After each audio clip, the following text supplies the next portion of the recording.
Showtime. Welcome to Night Fright. I'm your host, Brent Holland. As I drove in tonight, it looks like we're going to get a thunderstorm.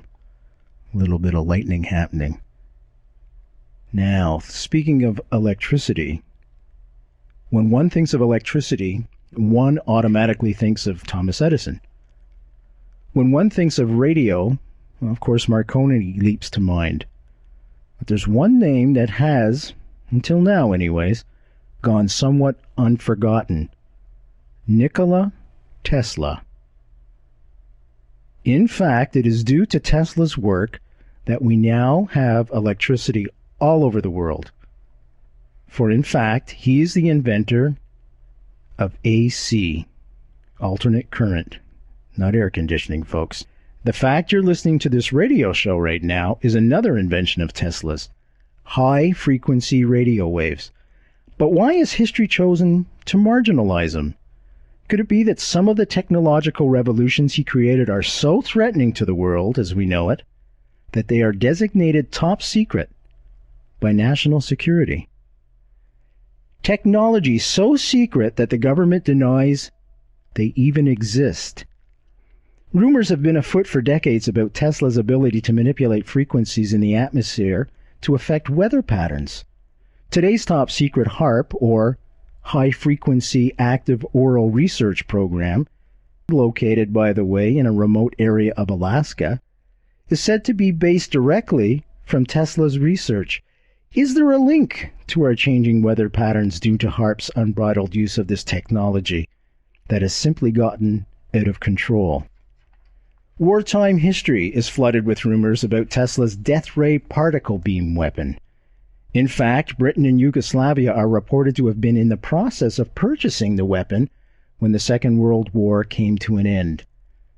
It's also reported that the Star Wars program of the Reagan era is directly linked to Tesla's papers. Even more explosive details pour in that Tesla was in contact, are you ready for this, folks, with extraterrestrial beings. And that was indeed confessed by Tesla himself. Tonight on Night Fright, we look at the life and times of Nikola Tesla. Tonight on Night Fright, we reveal the technology behind creations of Nikola Tesla. Tonight on Night Fright, screenwriter and researcher Lisa Pease returns to reveal the hidden secrets of Nikola Tesla. Get ready, folks, for one hell of an explosive ride. Strap in and hang on. Here we go.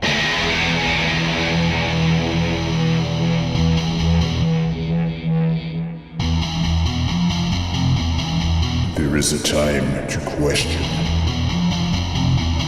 There is a time for answers. There is a time to challenge. There is a time to speculate.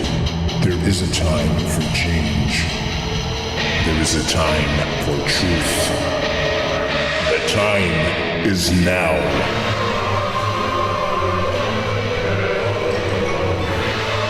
Welcome to Night Fright, your voice in the dark for paranormal and conspiracy radio.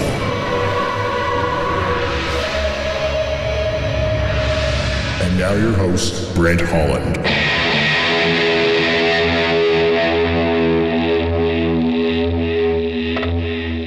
And good evening, everybody. Welcome to Night Fright. I'm your host, Brent Holland, and on the phone live from Los Angeles, I'd like to welcome back screenwriter, researcher, Lisa Pease. Hey, Lisa, welcome back to the show. Hey, thanks for having me. Staying cool today in this hot LA weather.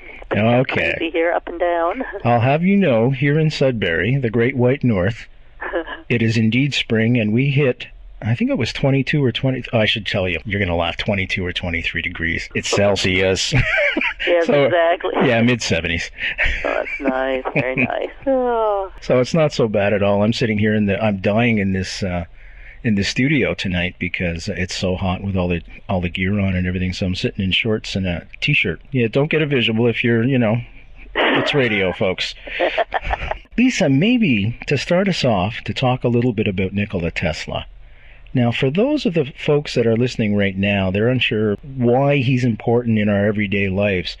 Could you just give a little bit of a brief background, a little bit of an overview about Nikola? Yeah, well, he came to America as a Serbian immigrant, and he initially worked for Thomas Edison. You know, he had this great idea for how to harness alternating current. People who had been studying electricity up to that time, they knew that the current alternated, but they couldn't figure out a way to capture it. Imagine, you know, if you have like a piece of wire and the current runs one way through it and then turns around and runs the opposite direction. How do you get a motor to continue in one direction? How do you keep the motor from flipping forward and then backward and then forward?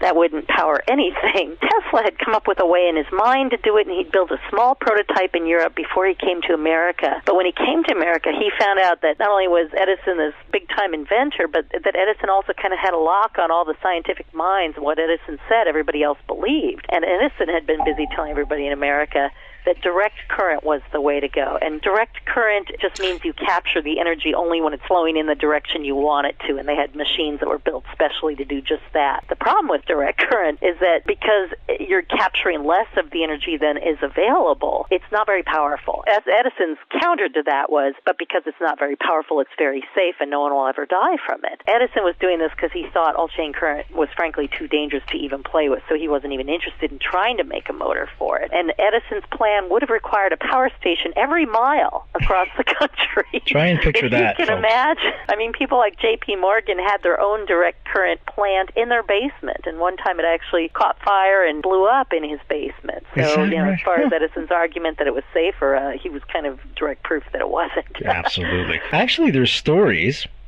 You can validate them for me. When I was doing research for or not. Or not. No, that's just crap, Holland. Forget it. Go ahead.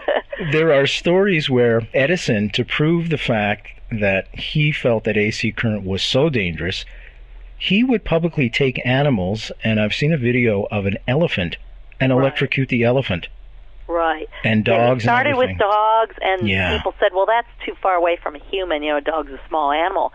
So then he brought in a horse. People were like, wow, well, that's impressive, but that's still not a human. So then Edison and J.P. Morgan, his financial backer, convinced the state of New York to start executing the death penalty instead of using hanging by using an electric chair. And Edison bought, through agents, secondhand, a Westinghouse alternating current motor built with Tesla's patents, which, you know, we'll come back to that in a minute. But basically, Edison bought one of Tesla's motors and attached it, and then said the person could be Westinghoused or killed by that method. And what's really interesting about this is that Edison was vehemently opposed to the death penalty. But once it was in place anyway, he's like, well, if they're going to kill somebody, he, to his credit, I think, because there are two ways to look at this. One is that he's really much more incredibly cynical than anybody ever knew, or let's give him the benefit of the doubt. Edison thought it would be a more painless way to die. If you electrocute somebody, he thought they would die very quickly. Now, of course, what happened is when they did the first public electrocution, it didn't happen quickly at all. And in fact, the guy didn't die when they first turned down the current. He just started foaming at the mouth and cutting his finger right through his hand, and you know, and the stench of his burning flesh. It was this horrific experience. And barbaric. People had gathered around. People had flooded into Buffalo, New York, and there was a reason Buffalo was the site, too, because there was a huge battle going on for who would get the power contract for Niagara Falls. Yes. And we'll come back to that, but Buffalo is the nearest big city to Niagara Falls. Edison was trying to make his demonstration of how dangerous alternating current was right there where the Niagara people could see it. And people had come from all over New York State. They would come by train and were lining the platform. They were outside the prison when this happened, and everybody was really kind of sickened. So it kind of backfired on Edison because it was really hard to kill a person with alternating current. So for all his efforts, it actually ended up validating alternating current was safer than they thought. And Tesla, for his part, he took the opposite approach. He decided to electrocute himself publicly because he realized it wasn't the fact that it was alternating current, nor was it the voltage per se, it was the amperage. If you can imagine those sine waves, you know, the squiggly lines that go up and down over a horizontal bar on a graph, the bigger the range there, the more damage. So the slower the wave, the more damage. The higher the frequency, the less damage. Because light is kind of like electromagnetic force, and it comes right through our body all the time. You know, when you're out in the sun, there's like little rays going right through you, but they're coming in at such a high frequency, it's not bothering you too much. You know, we get the skin damage if we're not careful. Tesla made that connection and realized if he could electrocute himself with a high enough amperage, cartridge, he would be okay. Now, to my knowledge, no one else ever dared try this experiment on themselves.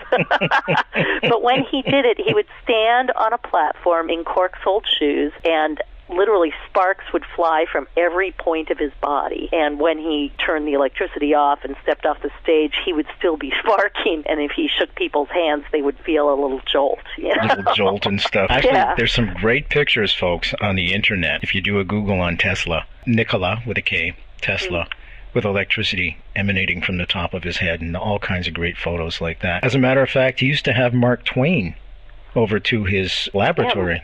Right, yeah, Mark Twain was one of his friends. He was friends with pretty much anybody of note in that era. He was very much part of New York's high society. He was a good friend of John Jacob Astor. He was friendly with the Vanderbilts, and, you know, you name it. And Sanford White, who was one of the famous architects, I think he designed Trinity Church, or was it, I forget, one of the major structures in New York City he's very famous for. And Tesla later hired him to build his own laboratory out in Wardenclyffe, which again we'll come back to. Absolutely, yeah. Right. That's the but essentially, Tesla made possible electricity on a widespread scale by inventing this little alternating current motor.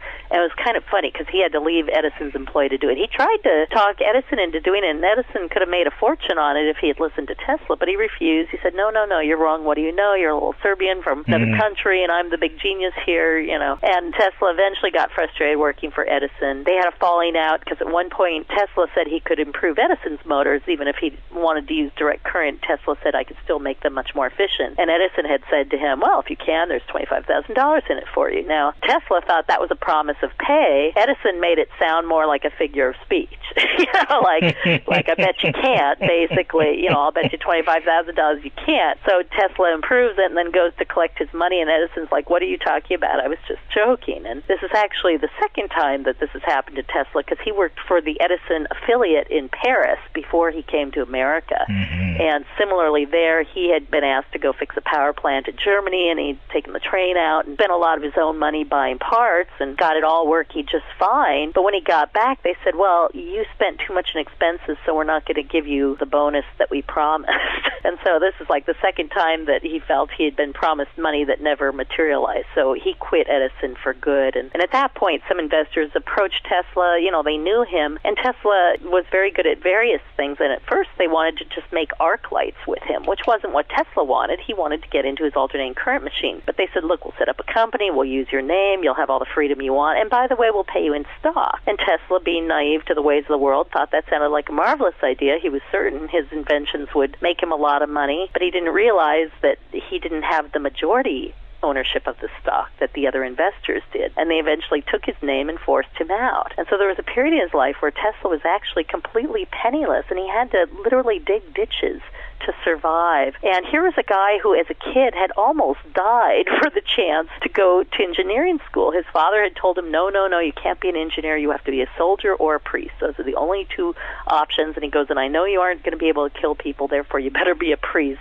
We really can't afford to send you to school. And at one point, Tesla was a sickly child as it was, but one time he was truly near death, and his father, to encourage his recovery, basically said, look, if you get well, I will send you to engineering school. And that was kind of a turning point. Tesla didn't attribute it to that directly. He did get some good medicine at that point in time, but he said it would definitely give him something to look forward to. And we all know the power of positive thinking. Yeah, that's right. That's what he had lived for. He had spent his whole childhood trying to get into engineering school to do this, and now after going to college and getting that, he's stuck digging ditches. It's like, what did he need the college education for? It was a very dark period of his life, and after that period passed, he never wanted to talk about it to anyone again. But his foreman, who saw him working in the ditches and saw that he seemed particularly industrious and smart and like he didn't quite belong there, got to know him a bit and had him over for dinner and realized this guy had a lot of really interesting ideas. And the foreman had some friends who were people with money, and he got them together, and they set Tesla up with a new enterprise, but this one where Tesla actually had some control. And so with the seed money and the control, he set about building his alternating current motor. And he tried to patent it as one piece, and the patent office rejected it and said, this is too complex, you're going to have to break it up into several patents. So the next thing you know, he gets 7 patents in a row. Now, people who aren't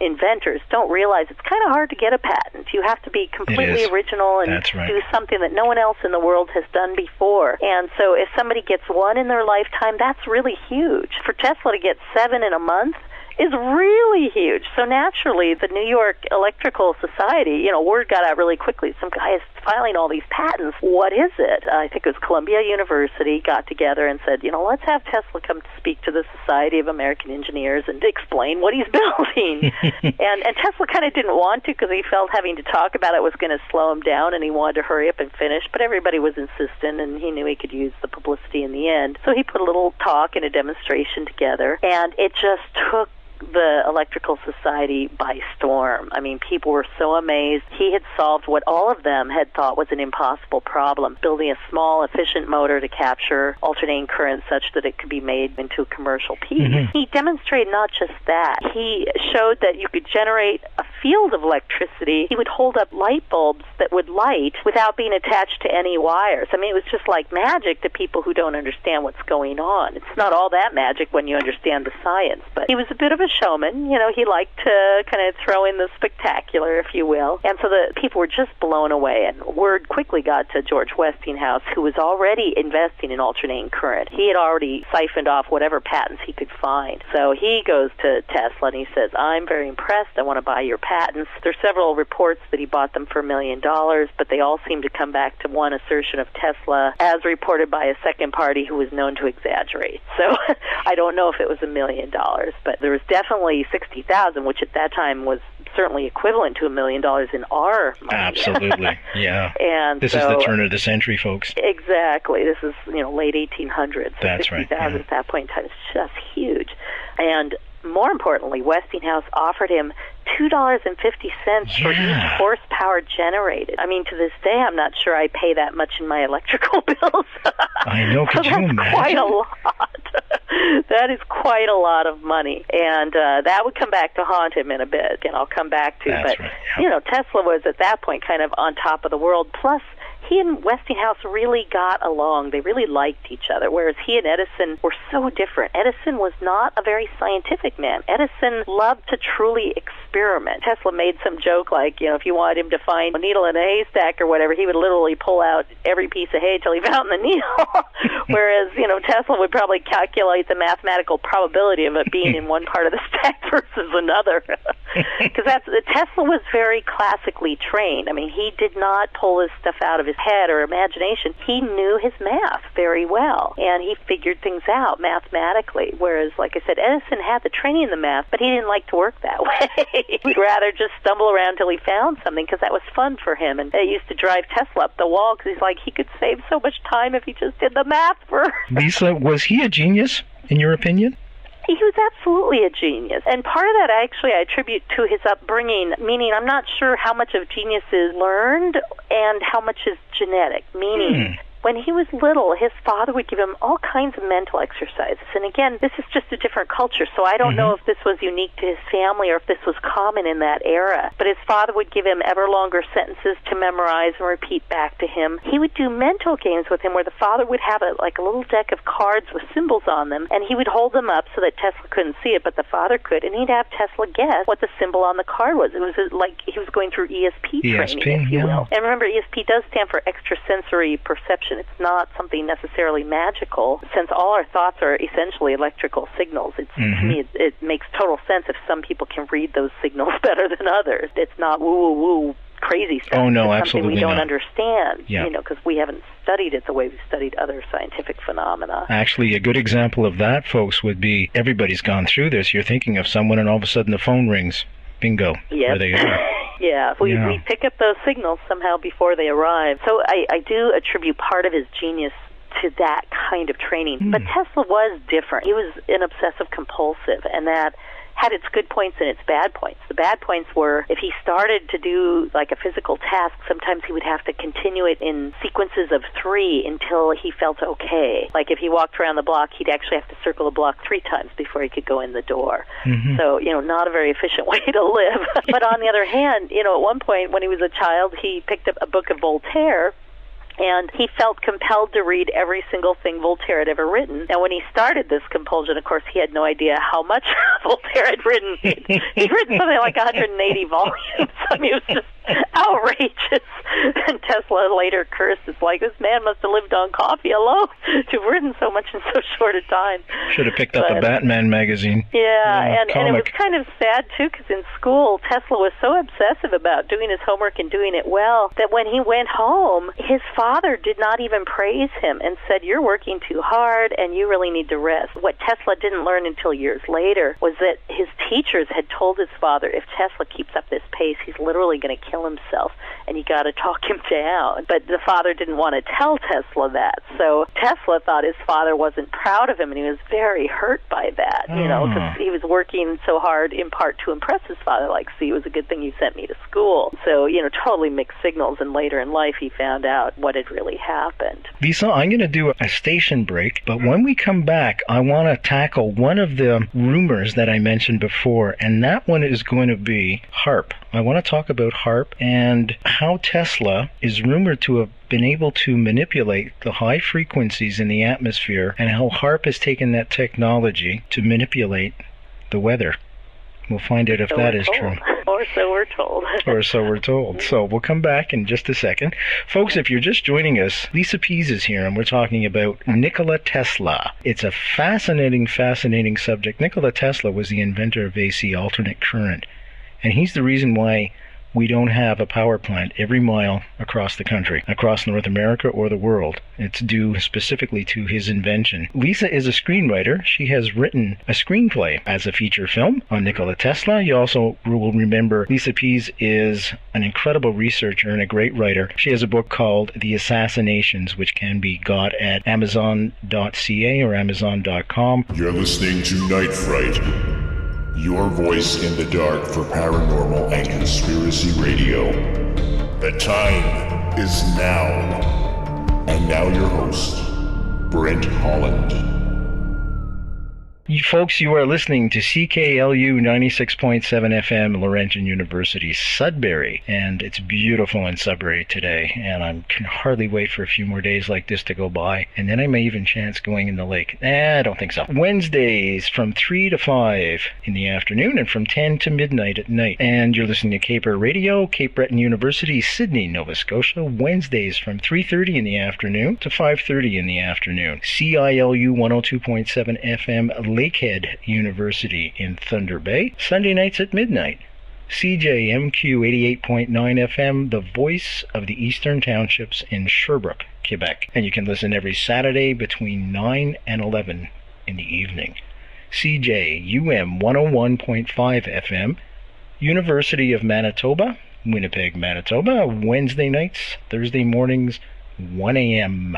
Sound FM 100.3 FM, University of Waterloo, Waterloo, Ontario, Sunday night, Monday morning, 2 a.m. to 6 a.m., 3 shows back to back. CKXU 88.3 FM, the University of Lethbridge in Lethbridge, Alberta, and that's Friday nights at midnight. You're listening to Night Fright, your voice in the dark for paranormal and conspiracy radio.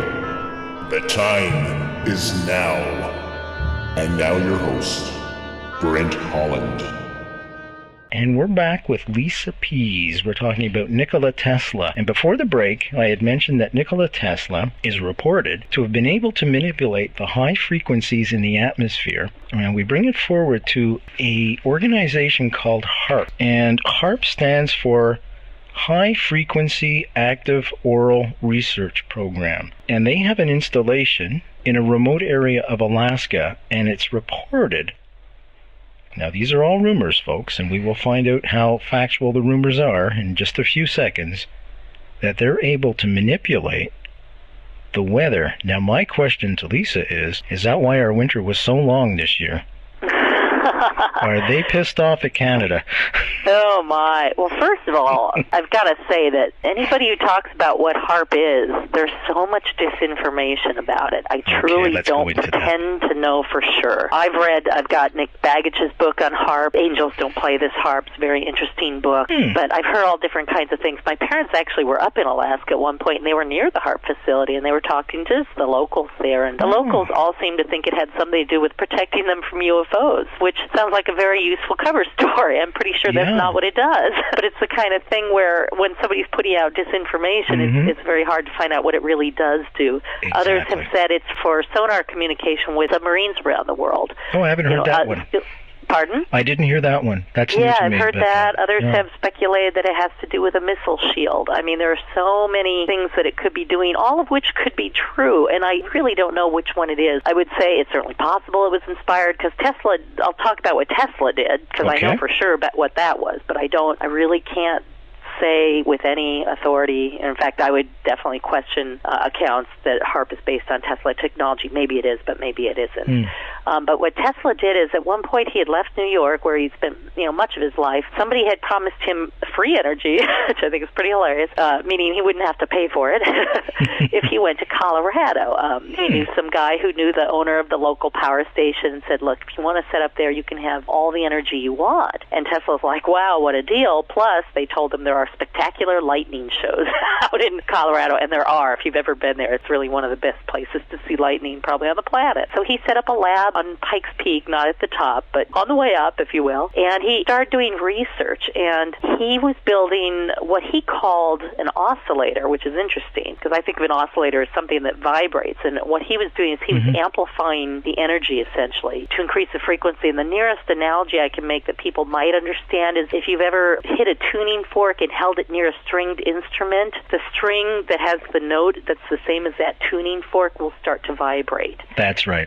Things that vibrate at the same frequency tend to amplify each other. Do you play an instrument, Lisa? I used to play both violin and harp. So I didn't know all know that tuning that. forks. Yeah.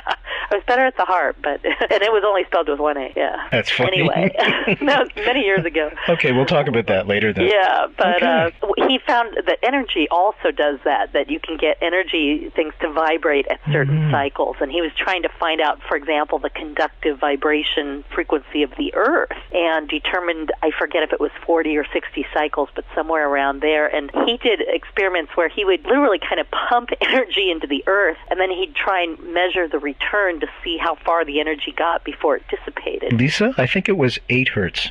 I think it was higher, but I would have to look. So. Okay. And whatever you find on the internet, I wouldn't believe it. Okay, then forget it, folks. Yeah, like. No, this was a PBS special I watched, actually. Yeah. Well, who knows where they got their. Who knows? Yeah, Wikipedia.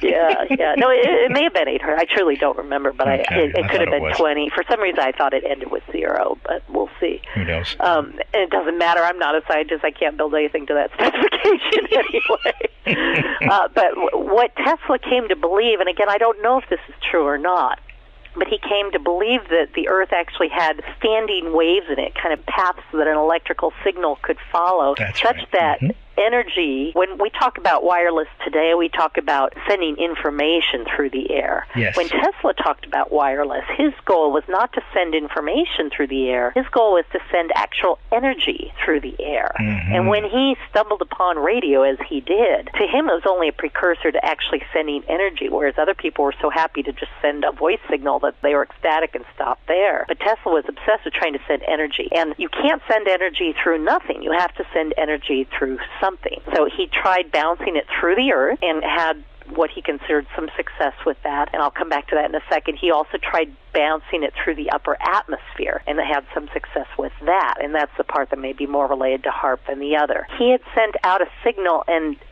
he thought that the energy literally went all the way around the crust of the Earth and back to him. And I have no way of knowing, again, if that's what happened or not. Maybe it went down to the core and bounced back. Maybe it went a mile and bounced back. I wouldn't know what he saw, and I can't read his science. All I know is that no one has duplicated what he thought he did, or if they have, they haven't told us. He had extremely finely tuned senses. He actually had a disease at one point where he said, when a fly would land, he could hear the thud of the fly landing, and he could hear a fire engine miles away. And when he was out in Colorado, there would be a lightning storm, and he would feel the power of the blast long before you actually saw or heard the lightning, which is pretty interesting. Yeah. So he was himself sensitive to that, and he tried to build a machine that would pick up and register those signals, and that's how he could tell if energy was coming or going. One of the other things he did there that was kind of fictionalized for the movie The Prestige is he did find a way to send energy out far enough to light some bulbs in the snow. Now,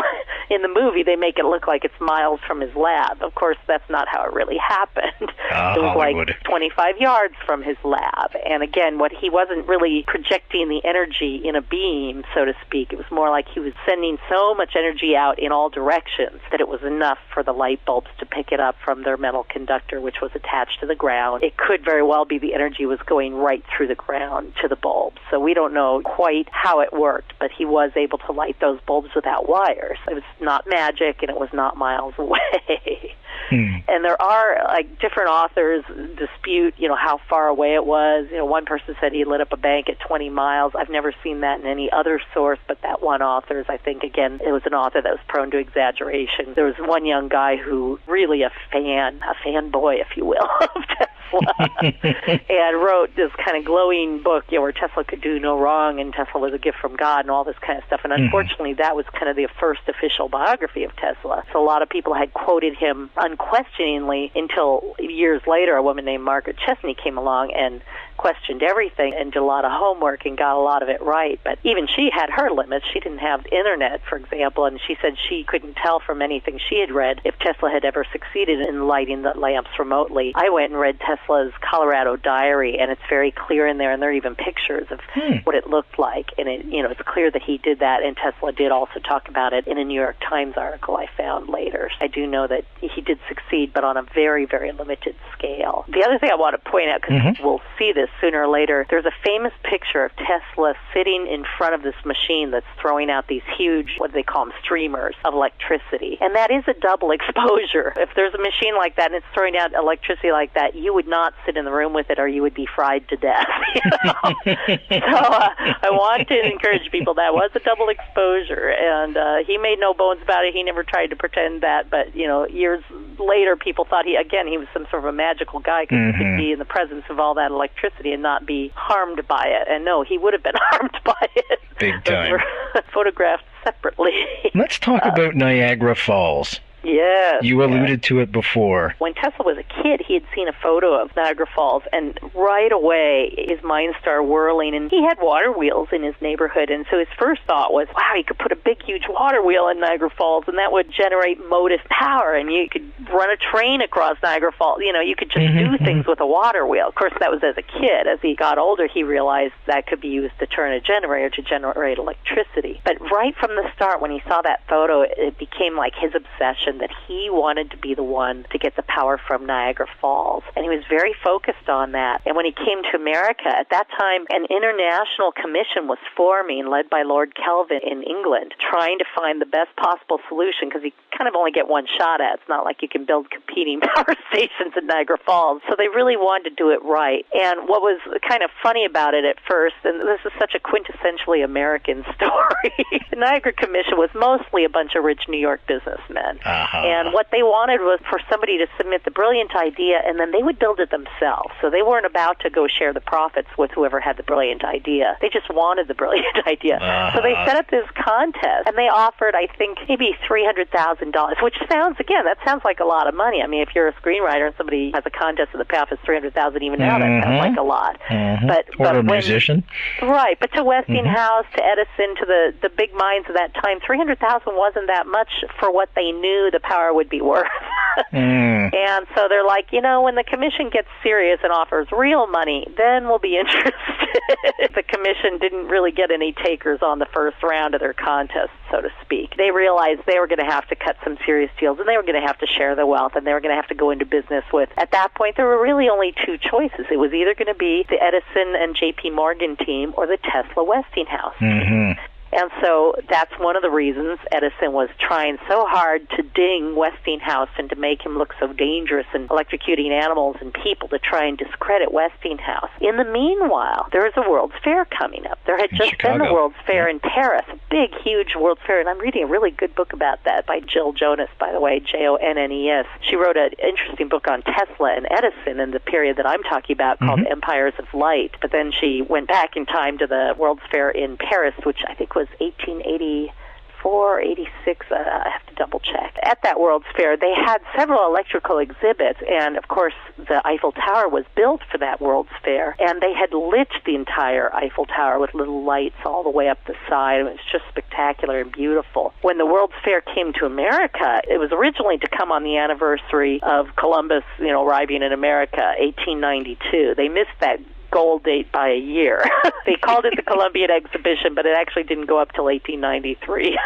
But there was this huge competition between, interestingly enough, New York, J.P. Morgan Center, and Chicago, kind of the lesser known, the little upstart city that people in New York look down their nose at. And New York was pouring a lot of money into their advertising campaign, but Chicago wasn't giving up, and Congress had to decide who to give the fair to. And in the end, Chicago won, and it was a huge kind of upset victory. And they had a competition to find out who would power the World's Fair, who would generate the power, who would build the light, the whole thing, because it was going to be the first entirely electric city in the world. So again, Edison and Tesla were vying very hard for this. Westinghouse really wanted the Ferris contract. Tesla really wanted it because then he could prove the superiority of alternating current. Edison would do it direct or alternating, whichever the fair wanted. But Edison, again, being teamed with J.P. Morgan, and by then Edison's company had been taken over. It was now called General Electric. There were a bunch of mergers at that time. All the major players except Westinghouse basically went into General Electric. They put in a bid that was pretty high. And a little unknown guy, Westinghouse didn't dare bid, because at that point bankers were breathing down his neck. It's like, you can't afford to top Edison and you can't afford to undercut him. So he didn't bid, but a little local guy in Chicago did. What Westinghouse did is he went to the affairs committee and he basically said, if you give it to that guy, I will back him, I will work with him, and we will make this work. So it wasn't him kind of putting his neck on the line directly, but indirectly, it pretty much came to be that way. And so the fair went with the bid that was like a quarter of what GE was asking. And so then, of course, Edison and Morgan get really upset. And so what do? They slap a lawsuit and say, well, you can't use the light bulb because that's Edison's patent. That's right. And without our bulbs, how are you going to light the fair? And Westinghouse basically went out and did the right thing. He invented a better light bulb. He invented a 2-filament light bulb instead of the 1-filament light bulb. And the lawyers all hashed it out in court and decided that Westinghouse definitely was not a violation of Edison's patent. Tesla and Westinghouse basically got the contract for the World's Fair. And it was because of that and the success of their operation there, they ended up winning the contract to Niagara. However, because J.P. Morgan and Edison, being as powerful as they were, they kind of split the Niagara contract. What they said is Westinghouse could build the motors using Tesla's patents, but Edison and J.P. Morgan could carry the energy away. They'd be responsible for building the transformers and piping the energy down to the cities below. So that's where Tesla kind of got really obsessed with his idea of wireless energy. He's like, why are we building wires to conduct this energy? This is so crazy. Wires are a blight on the landscape. At the time, there are pictures of New York City where it's like a thicket of wires. There was no plan. I mean, people just ran wires willy-nilly, diagonally across streets wherever they needed. It was just ugly as sin, and it was kind of the bane of Tesla's existence. And he knew it wasn't necessary because he knew that lightning came from the cloud to the ground without wires. Obviously there was some way to conduct electricity without wires, and that was his obsession. He wanted to find out how to do that, and like I said, he had some limited success with that, and people just in the last couple of years have duplicated that limited success, as I understand it, in, I think it was 2006. That was the first year that at the Las Vegas Consumer Electronics Show, they exhibited the first wirelessly powered devices. I didn't know that. I didn't know that they duplicated it. Yeah, that little thing that will generate a field of electricity and then light the objects around you. And, of course, I want the one that I can take to the coffee shop with me to power my laptop wirelessly. Tell me about that one. I think we all want that. Yeah, I want that patent. Yeah. But, so again, it's like this technology is certainly possible. It's been replicated. It's just not out there widely on a commercial scale yet. So after Niagara Falls, Tesla goes to Colorado. He has even more success. He comes back to New York. He convinces finally J.P. Morgan to invest in him instead of Edison for a change, and talks, J.P. Morgan into helping fund the start of what he called Wardenclyffe, this huge lab he was building out in New Jersey. I'm going to lament for 1 minute here. I actually had not only a winning bet on the Derby, I had a winning exacta bet on the Derby, but I chickened out. After I made the bet, I'm like, I couldn't remember why I picked the 8 horse. And I'm like, that horse, the odds are so bad, I'm going to turn that ticket in and get something else. Oh, no. It was a $2,000 mistake.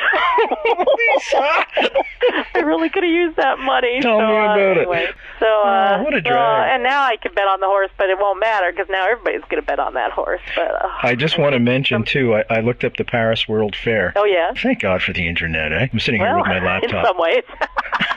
Yeah. I was talking to you before the show started about how some of the information on the Internet, even, no matter how widely repeated, that doesn't necessarily make it true. Absolutely. But in this case, it's probably true. So what did you find? It says that l'Exposition Universelle of 1899, that's Universal Exposition of 1889, I apologize. 89, yeah, because it wouldn't have been 99, yeah. Yeah, it was a World's Fair held in Paris, France from May 6th, and then it stops. And I have to go to the page to look the rest of it up. Yeah, and that was the other thing, too. America was really upset because, well, frankly, the whole world was upset when they built the Eiffel Tower. It became the tallest building in the world. And so they wanted something tall and impressive at the Chicago World's Fair. It wasn't going to be as tall as the Eiffel Tower, but what they built was the world's first Ferris wheel. And it was not like the Ferris wheels we see at fairs, because it was literally 60 Pullman train car-sized cabins. These huge things being pulled up. Each cabin could hold 60 people standing. So it was pretty amazing. We were out at Wardenclyffe, right. Yeah. How he got the money from J.P. Morgan, he convinced him, Tesla said, and again, remember, this is 1899 at this point, before the turn of the century, and he said, imagine a worldwide system of communication. Imagine being able to send a message to anyone, anywhere, anytime. Imagine being able to speak to millions of people at once. In other words, he's talking about radio, television, the Internet. Exactly. He's foreseen all of this, and he had it all integrated as one working system. And of course, Morgan has seen influence, control, power, right? So he's very happy to invest in this. But what Tesla didn't tell him is that really all he wanted to do was send energy, not information. Tesla really thought you could power planes from the ground. You could project the energy up into the upper atmosphere, and the planes could draw off of that and fly, without having to refuel. And who knows, that may still be possible at some point. But that's what Tesla was really building. What happened, of course, is along the way, Marconi sends a radio signal to Europe. It makes all the newspapers, and suddenly Marconi is everything and Tesla is nothing, because Marconi just sent the signal that Morgan thought Tesla was preparing to send. And Tesla said, oh, don't worry about Marconi. He's using 17 of my patents, I'll get him on that. And he was. And Tesla had to file suit, and it literally went all the way to the Supreme Court, and it wasn't until the year after Tesla's death that the Supreme Court finally ruled that, in fact, Tesla and 3 other people had predated Marconi in radio, and that Tesla was really the father of radio from his initial inventions. He had done something at the St. Louis Fair, which is the fair pictured in the Judy Garland movie, Meet Me in St. Louis. It was about that particular fair. Is that right? Yeah, and funny. Tesla had gone to St. Louis, and I don't remember if it was in connection with the fair, but it was around the same time as the fair, and had done an exhibition there where he had kind of demonstrated the rudimentary elements of radio. He hadn't actually broadcast a signal, but he'd broadcast something and had it show up in a tube across the other end of the stage, and all the researchers in later years realized that, yes, that was the first actual transmission of any kind of electrical signal. And so that's why the Supreme Court, in the end, did give him credit over Marconi for that. Isn't that incredible? But, it's not that incredible. I think the mistake is we think that what we learn as kids must be true. And, for example, we all Good learned about point. the brontosaurus, right? But there Yes. is no such thing as a brontosaurus. They found out they were wrong, and it's really a plesiosaurus, and it didn't have round, flat feet. It had web feet, and it swam. It didn't walk on land. But wait a second. Fred Flintstone's Dino, isn't he a brontosaurus? Yeah, but there's no such thing as a brontosaurus scientifically. Now we know. You mean And of course, Hanna-Barbera lied I to us? grew up with Pluto as a planet, and a couple of years ago, Pluto was demoted. It's not a planet anymore. Oh, it's not? No. I grew up with it as a so planet, even too. things that you think you know that you knew for sure aren't necessarily true. So why we have to all engage in lifelong learning, and nothing is ever known that isn't subject to challenge except maybe certain principles of math. There's very few things that are really, really solid. So if Pluto's not a planet, what is it? Pluto's no longer a planet. It's a moon or something, or just a hunk No, of...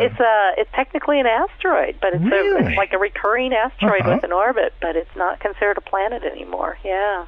So poor Pluto. Wow, who There knew? goes 2,000 years of astrology or whatever. So, Let's take a station break. okay. And when we come back, I want to look at another one of those anomalies.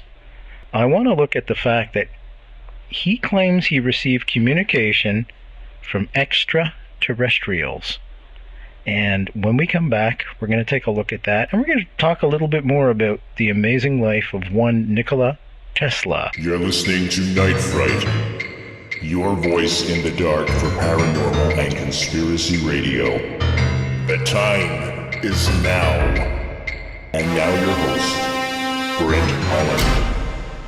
You're listening to CKLU 96.7 FM, Laurentian University, and we broadcast between 3 and 5 in the afternoons on Wednesdays, and also between 10 and midnight. And I want to say hello to Deborah Frankel, and Deborah Frankel's the general manager here at CKLU, and she has been fantastic to Night Fright and myself personally in terms of support. I can't say enough, and I want to thank her profoundly, because one of the reasons why this show is on the air is directly because of her support. Without it, this show couldn't happen. Caper Radio, Cape Breton University, Sydney, Nova Scotia, God's country, and that is Wednesdays between 3:30 in the afternoon and 5:30 at night. And if you're listening right now, thank you very much. I want to say hi to Matthew Burke, CILU 102.7 FM, Lakehead University in Rockin', Thunder Bay, Sunday nights at midnight. Thanks for listening, folks. If you're listening and you're up at midnight, you're hearing this show right now, thank you very much. And hey to Jason Wellwood, CJMQ 88.9 FM, the voice of the Eastern Townships in Sherbrooke, Quebec. And that's every Saturday evening from 9 to 11. David Teasdale, how are you, my friend? Hope things are well with you. And I'll be in Montreal in 3 weeks. There's a big conference of radio stations every year in Canada. And this year it just happens to be in my hometown of Montreal. So, Mom, if you're listening, I'm coming home. You're listening to CJUM 101.5 FM, University of Manitoba, Winnipeg, Manitoba. Beautiful campus there. Wednesday nights, Thursday mornings, 1 a.m. I want to say hi to Jared Mikitiak. Sound FM 100.3 FM, University of Waterloo, Waterloo, Ontario. Sunday night, Monday morning, 3 shows back to back, 2 a.m. to 6 a.m. Hey, Road Dog. How you doing, buddy? Summer's here at last. CKXU 88.3 FM, University of Lethbridge, Alberta, another great campus. Friday nights at midnight. I want to say hi to my buddy Alan Gillespie. You're listening to Night Fright, your voice in the dark for paranormal and conspiracy radio. The time is now. And now your host, Brent Holland. And we are back, and we're speaking with Lisa Pease. Lisa Pease, if you're a regular listener to the show, is a regular on this show. And she has a great book out with Jim Giugino. It's called The Assassination. But tonight, we're talking about a screenplay that she has written about Nikola Tesla. Now, if you've never heard that name, stick around, because this was one amazing inventor. He invented AC, alternate current, and that's the only reason why we can have electricity right around the world. He invented radio, and that's the only reason why you can listen to us right now, right around the world. This man was a visionary, a true visionary. But there are some rumors and some concepts that have been associated with the name Nikola Tesla. Some of them have secrecies attached to them. One of them we're going to look at right now is the fact that he claims that he received extraterrestrial communication. And the message said 1, 2, 3. So we're going to ask Lisa if that is credible or if that is not credible, also known as crap. Well, this happened when Tesla was doing his experiments in Colorado, and I mentioned before he built up this receiver, to be very sensitive to try and pick up the signals, after he was trying to broadcast them through the Earth, using the Earth as a conductor. Mm-hmm. Well, his receiver started picking up the signal that Tesla felt could only have come from outer space, and it was saying 1, 2, 3, just like beep, beep, beep, mm-hmm. beep, beep, beep. Obviously, it wasn't a human voice saying 1, 2, 3. Yeah. and so Tesla didn't know what to make of it. And, he thought it's very possible and maybe even likely that it came from some intelligence beyond this planet. At that time, I should note that it was not uncommon for people to believe that there were other intelligent civilizations on other planets, particularly Mars. Somebody thought they'd seen canals on Mars. I mean, mm-hmm. It was kind of a little bit in vogue at the time. So it sounds much crazier now than it did in the context of its time. No, not at all, actually. There's many people that believe the mountain range on Mars, Cydonia, is in fact a face. Right. Richard Hoagland, who I'm hoping to have on the show later on in August, attests that there may even be bases on the moon. So, I'll be curious. But the sad thing was, this was then used to discredit Tesla. And at that point in time, people understand how the world works. If some guy's getting rich and he's getting all the good things are coming his way, everybody else gets jealous.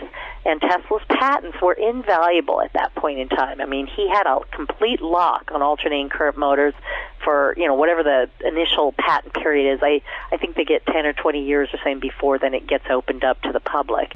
So people were really mad at him and kept trying to steal his patents, and Tesla kept having to go to court to defend them, and Tesla would always win. So this was a chance to take Tesla down a few pegs, and so the press just had a field day with this. Tesla's talking to aliens. Tesla's talking to little green men from Mars, and they just, completely ridiculed him up one side and down the other for this. And Tesla kind of backpedaled because he's like, well, I didn't say it was men on Mars. I don't know what it was, but it does seem like it came from outer space. And later years, researchers had different speculations. Some think maybe he was just picking up the recurring noise of background radiation, which is known to come in very systematic patterns. Others thought he might have even picked up Marconi's transmittals when he was broadcasting SOS across, the mm-hmm. Pacific or whatever.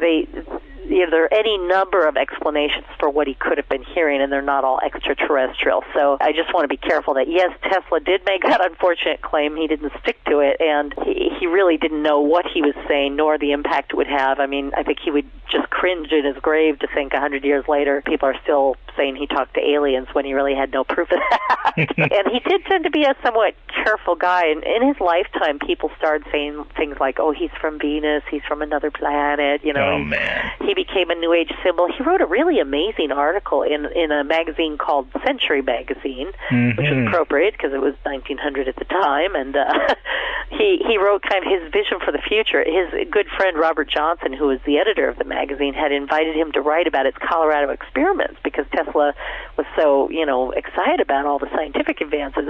But Tesla took the opportunity to expand on all kinds of things, none of which had anything to do with his experiments in Colorado. But it was fascinating enough, and Johnson being such a good friend, he ran it anyway. And it was a very provocative article because it was basically, the name of the article was called The Problem of Increasing Human Energy. And he talked about, again, 100 years ago, he was talking about we're burning fossil fuels, and we're literally burning energy when we should be finding ways to extract energy without burning sources. He said there should be a way to chemically extract the energy from coal without actually burning it. Mm-hmm. He said we shouldn't be cutting down trees for wood, for fuel. We should be using wind power and solar panel power. He even patented what I believe is probably the first solar energy device. It was a very simple little metal panel that charged a battery underground. All it did is take the heat and the rays from the sun and channel it into the battery below. I mean, couldn't have been simpler. And I don't know how much energy you got out of that battery, but it seems like he had all these ideas. He had in the 30s, in the 1930s, he designed a floating geothermal plant for the ocean where you'd create a heat sink between the difference between the warm upper waters in the ocean in the cold lower regions. You'd kind of pump the warm water down, and then it would, rise back up, and in the process it would create electricity. And it's funny because just in the last 6 months, I read an article about somebody talking about building a floating geothermal plant. I'm like, somebody finally found Tesla's old story on that. They had all these wonderful dramatic pictures in the New York Times of how it would work. And, so again, very visionary, but also in this 1900 article, he mentioned that crystals, he believed they were kind of a low form of life in the sense that they actually grow. Crystals get bigger. They're not just static matter. They're actually moving. And I think, if you will, in a way, he kind of launched the New Age movement with statements like that.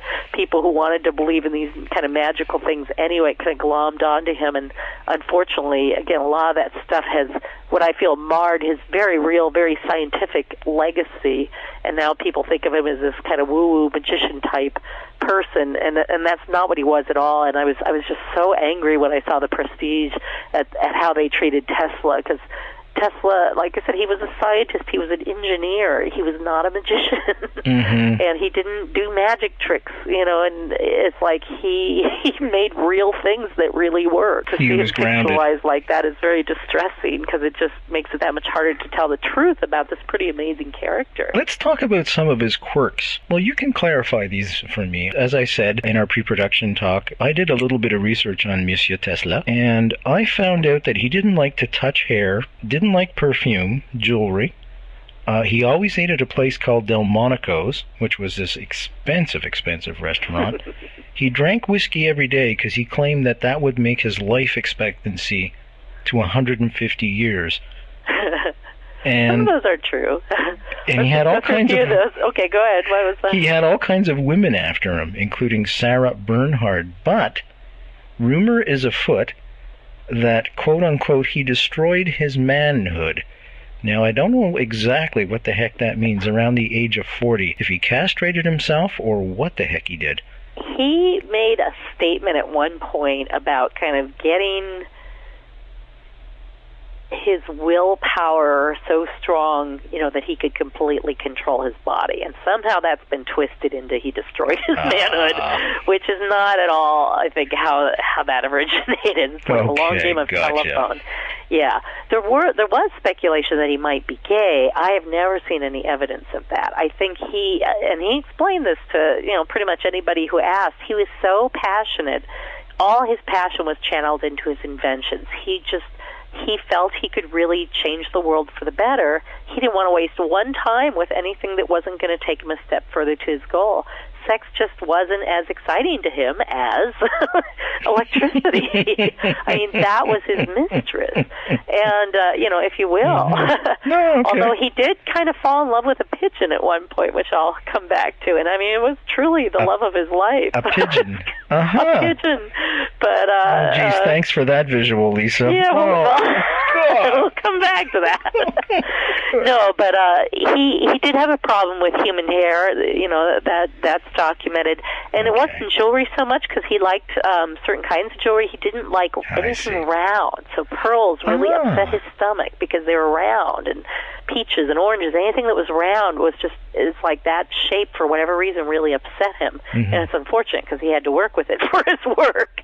Some of his old conductor balls and stuff had to be round. But he, like I said, he was obsessive compulsive, so there were kind of random things that bothered him. When he ate at Delmonico's, I think one of the reasons he dined alone was because he would go through a stack of 18 napkins, and he would drop them and hide them, behind the floor, because he was embarrassed, and he didn't want these dirty napkins cluttering it up. But, you don't want to do that when other people are eating with you. It's not kosher, right? Drop your napkins on the floor. Yeah. So he kind of, self-isolated, because it was hard for him to be in the company of others. And he didn't like to shake people's hands because he felt he would get germs. In school, when he was in college, he had looked at some pond scum water.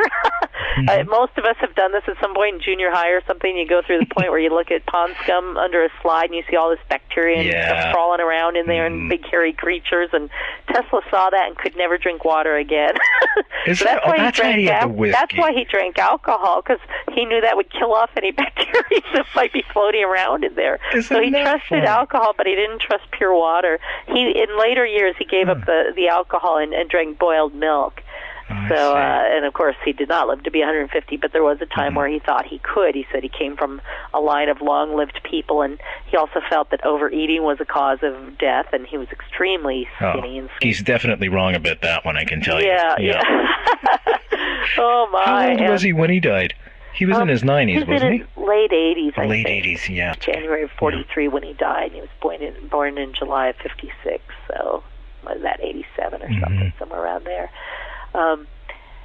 He definitely was a quirky individual, and he didn't tolerate. He liked to be in the company of bright minds. You know, when he was around people who talked about things that didn't interest him, he could be very rude. He was sometimes very rude to his own staff. He would, hire women, and, this one woman came in one day with a new dress she had brought, and he just thought the dress looked horrible and frumpy, and sent her home and made her change, and of course she left in tears. And he was also a terrible anti-Semite, which again was very common at that point. There were a lot of anti-Semites who were, popular in those days. I think I read somewhere that even Mark Twain was an anti-Semite, right? Which I would never have guessed. Yeah, me either. And I'm not sure on Twain. I hate to disparage him unfairly, but Tesla would make these comments about Jews that were totally inappropriate. And I don't think he would have made them if he had lived 100 years from then, but again, he was the product of, coming from a region where there was a lot of strife and racial, ethnic problems, and unfortunately he brought some of that with him.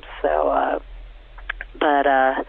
he definitely wasn't a perfect man. He wasn't a gift from God. He was a normal human being, with his own flaws, and some of them very distasteful. Like I said, he could be incredibly rude. He also, was terrible with money. He could never manage finances. He would always live way beyond his means. He always dreamed he would be richer than he ever actually got.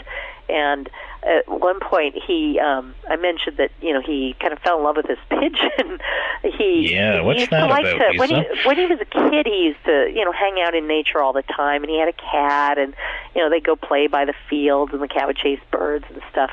And, in later years, there's actually a corner in New York City that's named after him because that's where he used to feed the pigeons.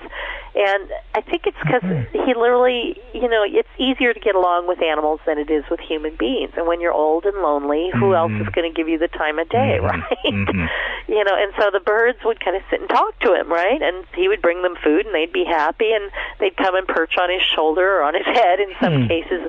And one day he found this white pigeon that had a broken wing, so he took her back to his hotel room and nursed her back to health.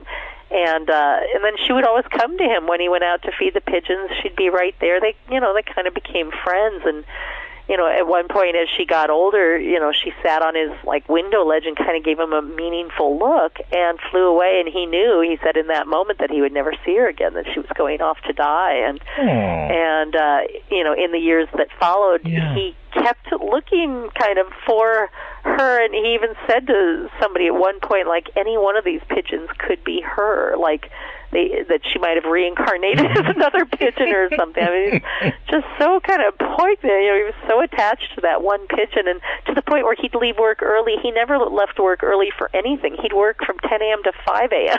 He's just kept these crazy, insane work hours. But, when this bird came into his life, he spent money on her that he wouldn't spend on other people. At one point, one of his closest associates, who'd worked with him for years and years and years, practically had to beg for his paycheck. And, had to point out that, Tesla spent more on bird feed, than kind of he was spending on his staff. And at that point, then Tesla did kind of felt chagrined because this guy had been his loyal servant and friend for many, many years. And Tesla himself had borrowed money from this guy many, many times. And now the guy's wife was sick. It's just really kind of cruel not to pay him. And Tesla wasn't ultimately a cruel guy. I mean, everything Tesla did, he really, like I said, he wanted to save... How do I want to say? He wanted to make life better for people. When he was a kid and he would see people raking leaves, he's like, why can't we build a robot to do that? Why can't we build a machine to do that? It's such a repetitive task. Why should a human being with a brilliant mind have to sit there and do something so dumb and repetitive? And not dumb, but, so mechanical, so to speak. Was there ever any women in his life? There was a woman who very much fell in love with him, and it was the wife of his best friend, Robert Johnson, the editor of the Century magazine that I was talking about. His wife definitely seemed to have a crush on him and wrote him these letters that pretty much verge on being love letters. And it, sometimes we read too much into things. I mean, you know, there are times I've written these really nice notes to men, and I think they've thought I had a crush on them, and I was just trying to be nice, you know. So you just never know, you know. It's like, you know, she might have just genuinely been really effusive and lovely and never had any serious thoughts about him, but they do kind of border on. She was always like, when are you coming to see us? And, you know, the house is so empty without you, and, you know, stuff. But he liked her, you know, he would joke with her, but I've never read anything from her that in any way matched the tone of her letters to him. He always seemed respectful but kept a distance. I see. There were, you know, women he enjoyed spending time with. There was a very accomplished piano player, and he would often insist that she be his, you know, partner. And, you know, I think he just felt comfortable with her. It was a friend. It was somebody who could talk intelligently, so he liked having her around, and having her around helped fend the other women off, right? Because then he had a partner. So go away, I'm already here, you know, with somebody else. So, but he never, you know, he used to kid her about building a little cottage for her in the city so she could have the best of both worlds, kind of the country and the city life. And, you know, but he was never serious about her, it doesn't sound like. Like you said before, I guess his work was his mistress.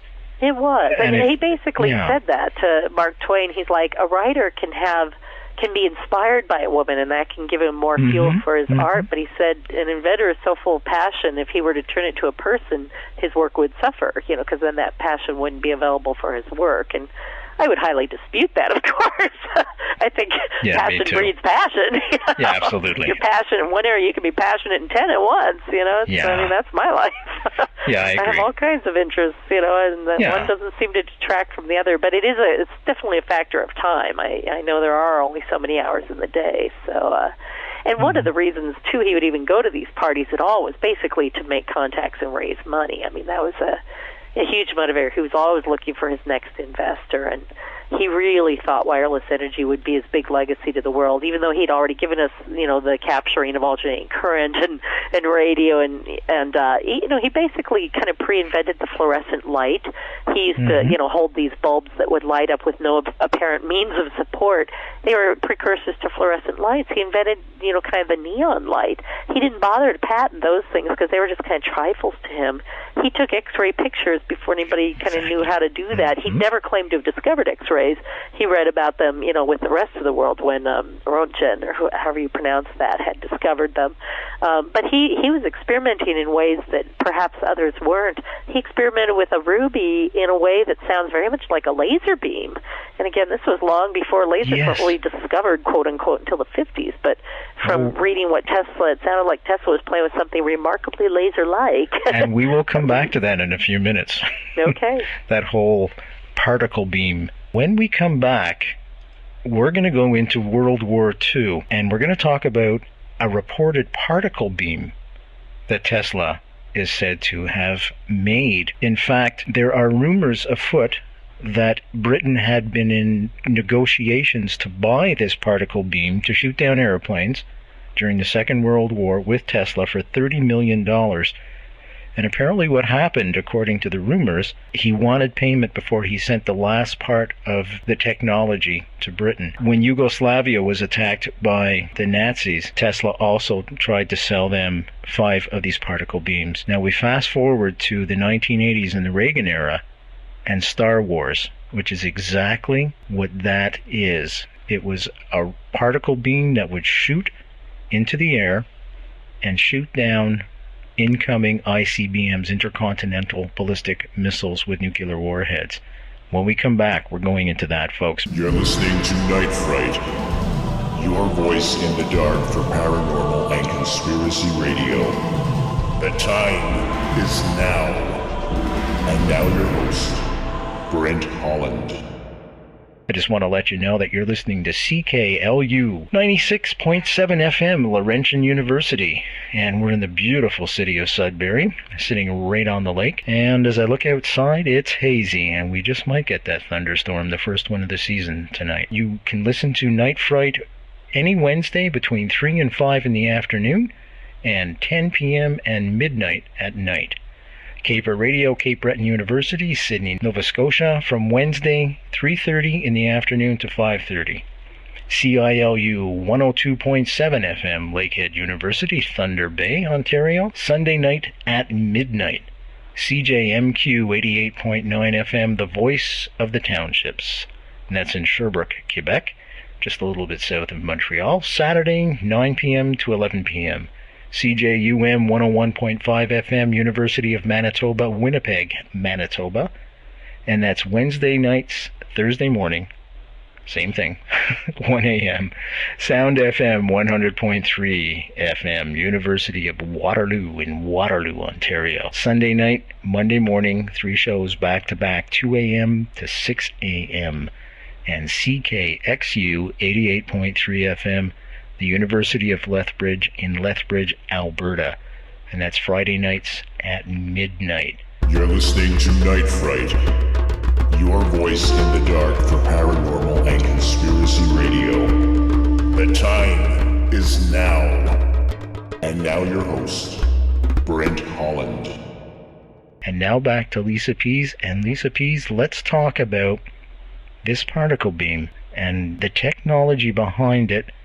And I got a funny feeling there was more to it than that. And I've always suspected that's one of the reasons why Tesla has gone unnoticed over the years, because I got a funny feeling this technology actually exists and they're trying to hush it up as much as possible. How do you feel? The United States was very concerned. There were reports at one point that Tesla was going to sell this beam to the League of Nations. You know, this guy had written, if such a report is founded on scientific fact, and if Tesla should give the secret to Geneva, it would be in the hands of half a dozen governments in Europe, and they would be using the beam instead of guns to fight one another. And it said if the United States government should obtain control of it, no other government would obtain it, and the American government could act as a guardian.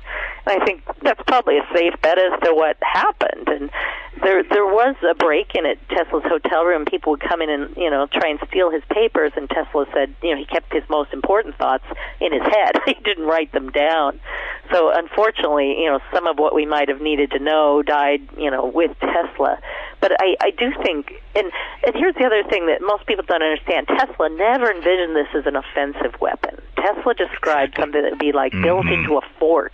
It would be a defensive weapon, only it'd be so heavy and so stationary that it could only be used to defend one's airspace, you know, and one's coastline. And just to further that, his Teleforce machine, what he wanted to do with it was give it to all the nations, because he so hated war. Right. If they all had the weapons, then it'd be like giving everybody nuclear weapons. If everybody had it, no one would dare use it, right? Yeah. You know, except that, of course, the fear is somebody would dare use it. Yeah, and that's go the problem, whole isn't it, in a nutshell? Right. Yeah. Right. But yeah, Tesla had originally, like I said, built the beam not to be an offensive weapon, but to be a defensive weapon. But instantly minds across the planet said, if we can use it for defensive purposes, we can turn around to use it for offensive purposes. Isn't that always the problem, isn't it? Yeah, and I do think, you know, when Tesla died, there were papers missing, you know, from his personal effects, because no one had kept an inventory of his papers before he died. We don't know what was taken. It does seem that the researchers who've done the most work on that seem to track the papers to the Wright-Patterson Air Force Base, which is the same one where the supposed crashed whatever at Roswell pieces were taken. I always thought that's kind of interesting because it happened close around the same period of time. Not that there's any relationship.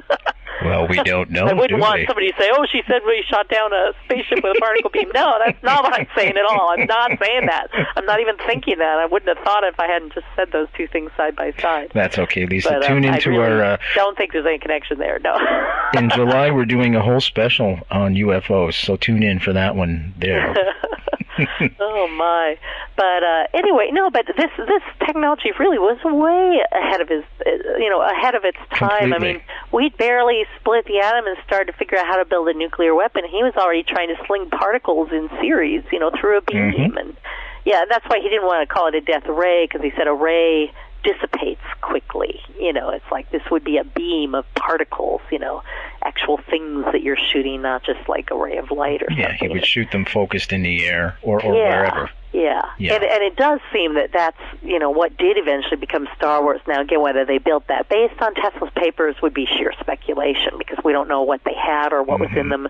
And sadly, a lot of Tesla's writing is a little obtuse.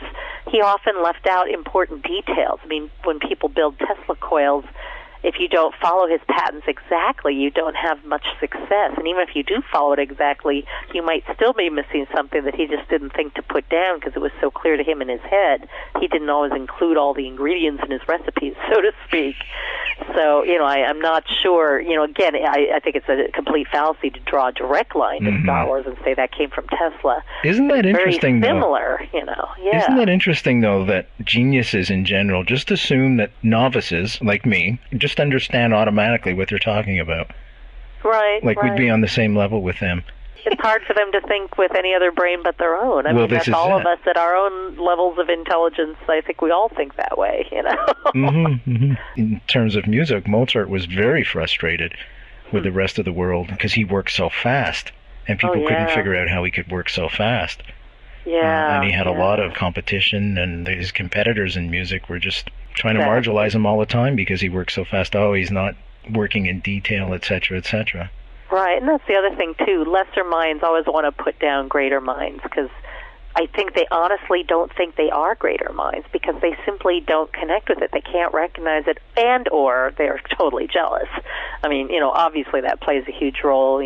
Lesser minds try to bring greater minds down out of sheer jealousy, but often I also think they truly don't get it. They actually think they're worse than them instead of being better than them, because how could anybody be better than themselves? Exactly. I have a funny story about Mozart. I was in Vienna once where he used to live, and there's a building, and I don't remember if he had lived in that building or he had lived near that building. I think he lived near this particular building, but this building is quite incredible. It's been there since before Mozart. Every window has a different treatment. It's a slightly different shape, different awning, different pattern, and it's got like 17 windows on the building, but each one is just a little different. And, in Mozart's music, he never repeats a phrase, and I often wonder if he was inspired by that building. Because he's the kind of guy who would have noticed that and thought, why make all the windows the same if everyone can be a little different, And so anyway, and who knows, maybe the architect had been inspired by Mozart. Maybe it went the other direction. I'm not sure. But like I said, the building definitely dates back to that point in time. I would like to talk about Nikola Tesla's legacy, and then I purposely saved some time so we could talk about your amazing writing. And the screenplay. So let's just wrap up on... I'm not going to tell too much about that just because I'm not willing to share that publicly, so I don't want to save too much time for that because I won't give away my structure or my hooks or whatever. Yeah. Well, let's see if I can find out some information about that anyways for the folks that are listening. And let's wrap up with Nikola first. Okay. And what do you think his lasting legacies are? Obviously AC.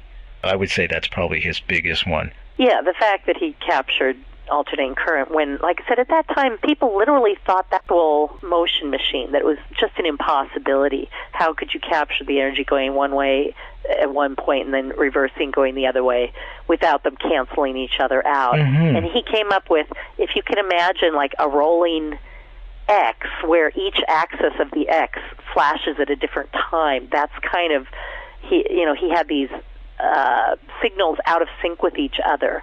And so at one point it would be like plus minus going this way, and then it would reverse minus plus. But if you have two of those, the pluses can work so that they're always propelling it around the circle and they're not coming back. That's right. And then he thought, well, with three of those, we could get even more. You could have a polyphase machine. And I think that's what they ended up using at Niagara Falls was a polyphase. I don't know how many X's, so to speak, you had, but it was more than two. I know, because that was a point of contention at one point.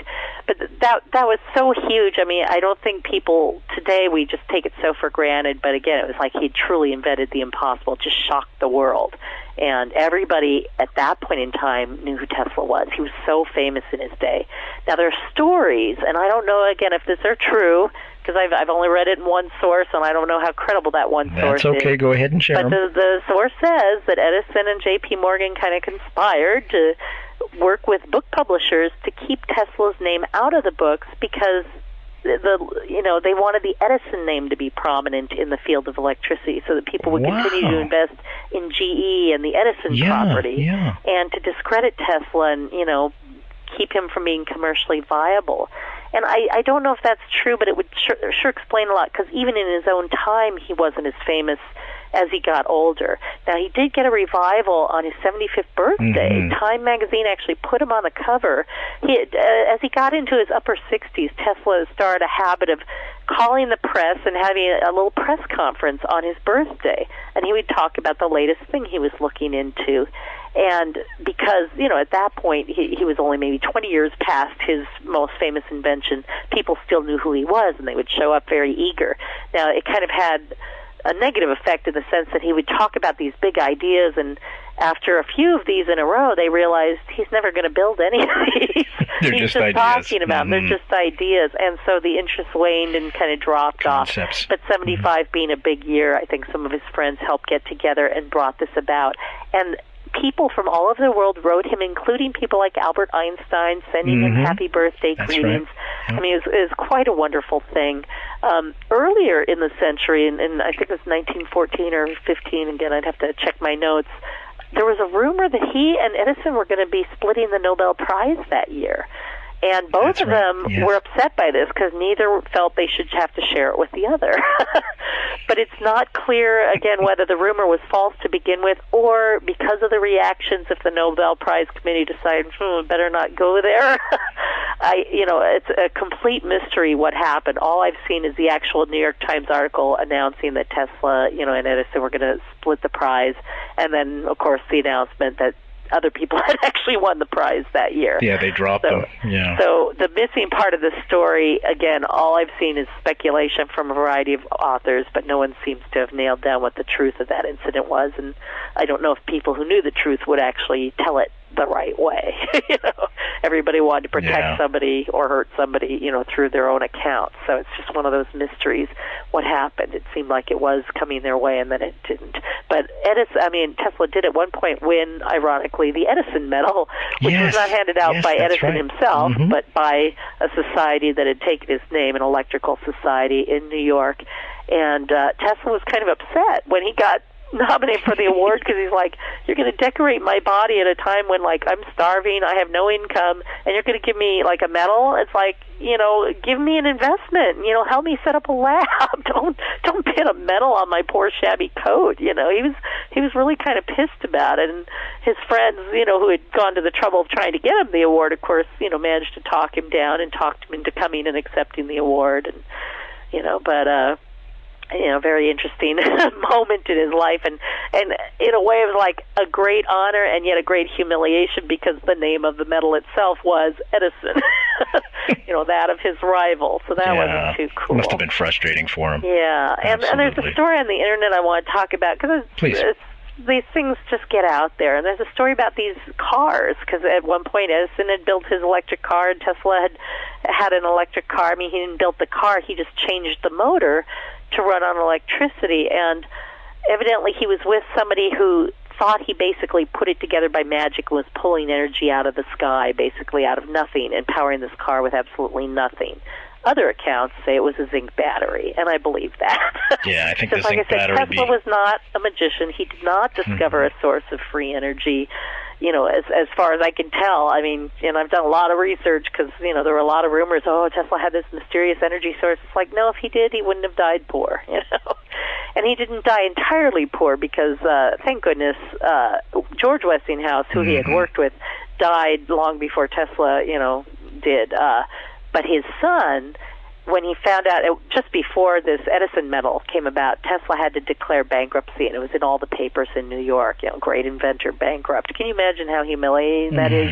You're this big genius, and you've put the world on a new course towards, an electrical future, and you can't even pay your own bills. And at that point, George Westinghouse Jr., kind of came to the rescue because at an earlier point in his life, especially as they were heading to the Chicago World's Fair, George Westinghouse had gone to Tesla and said, that 250 I promised you for horsepower?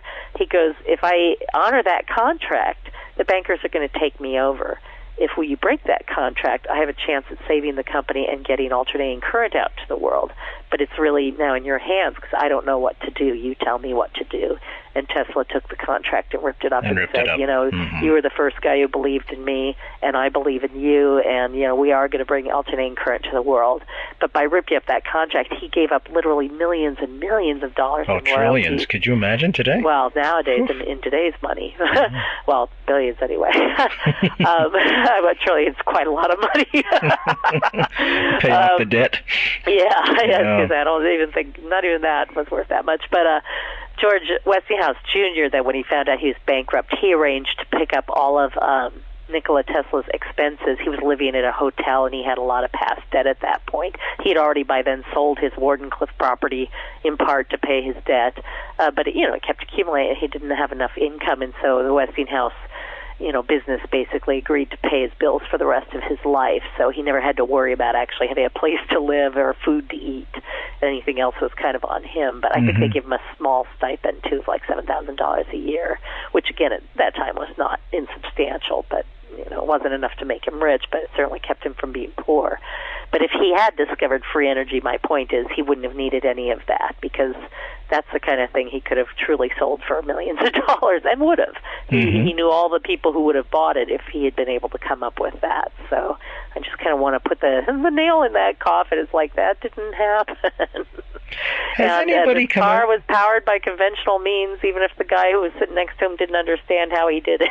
Has anybody come out to pick up the mantle? I know Tesla's dream was to transmit electricity from one point in the Earth to another point in the Earth through the air. Has anybody really picked up on that? Well, like I said, only that group, and it was a study. I think those products came from a study at MIT. There was a group at MIT that was looking into the wireless transmission of energy, and like I said, there were wireless devices, and it was in all the news. I think it came out in like January of 2006, and then it kind of disappeared again, and I've been waiting to see them in the stores because it'd be cool to have a little wireless lamp around the house. I'd like that, Tell me carry it about around with me, reading bed, whatever. Yeah, that'd be great. That'd be fun, but I don't want to speculate. There's any number of reasons why that wouldn't work well. And, of course, one of the things J.P. Morgan had brought up right away when he found out, I didn't even finish that part of the story. Of course, when J.P. Morgan found Marconi had sent the signal, then Tesla confessed, well, I'm trying to send much more than a signal. I'm trying to send energy to Europe. Yeah, that was And J.P. Morgan flipped his lid and said, you're never going to get another cent from me, which actually wasn't true. He ended up giving him a little bit more money down the line for something else.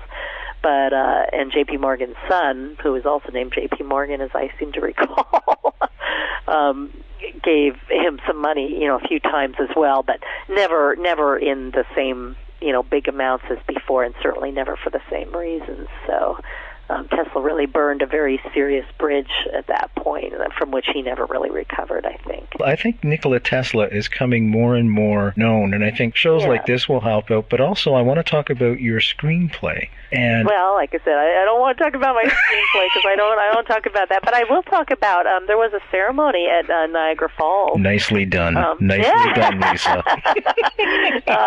People may not know, but there's a statue on both sides of the falls, one on the American side and one on the Canadian side. I've been to both of them. And now, is that in your screenplay? I'm trying again. I'm teasing you. I'm not going to say it should be. I don't know if it will be. We'll see. Okay, I'll stop. I was going to say the statues didn't exist in Tesla's life, so that's a clue. But I wanted to go because it was the 150th anniversary of his birth. This was back in 2006, and I had seen pictures of the statue that this wonderful artist, a Canadian artist, had built, and the statue captures the essence of his life. It shows him at his best. He's really a handsome, charismatic man. He was tall, thin. He was always very stylishly dressed. So the statue has him in a long, flowing coat with a top hat, and with his cane, he's drawing in the sand because when he first envisioned how the alternating current motor was going to work, he was walking with a friend in Budapest in a park, and the sun was setting, and they were reciting poetry together, and all of a sudden he just knew in a flash. We've all had those moments where you're trying to think of something, and all of a sudden you know exactly how to solve a problem. That was how it was for Tesla. And he started drawing wildly in the sand. His friend's like, what are you doing? He's like, I figured it out. And he started drawing these circles, showing, like I said, the circle with the X and the pluses and the minuses and how you could capture the energy such that it would propel build the motor in one direction and not alternate back and forth. Mm-hmm. And his friend didn't quite understand it because, he couldn't quite see it as Tesla was describing it. But in that moment, Tesla had already invented, the mechanics of the solution. He just had to find the money then to actually build a machine to do it. But right then he discovered it. So the statue has him drawing in the sand, to imitate that moment, although what he's drawing in the sand isn't what Tesla drew. He's drawing actually amperage, sine waves instead.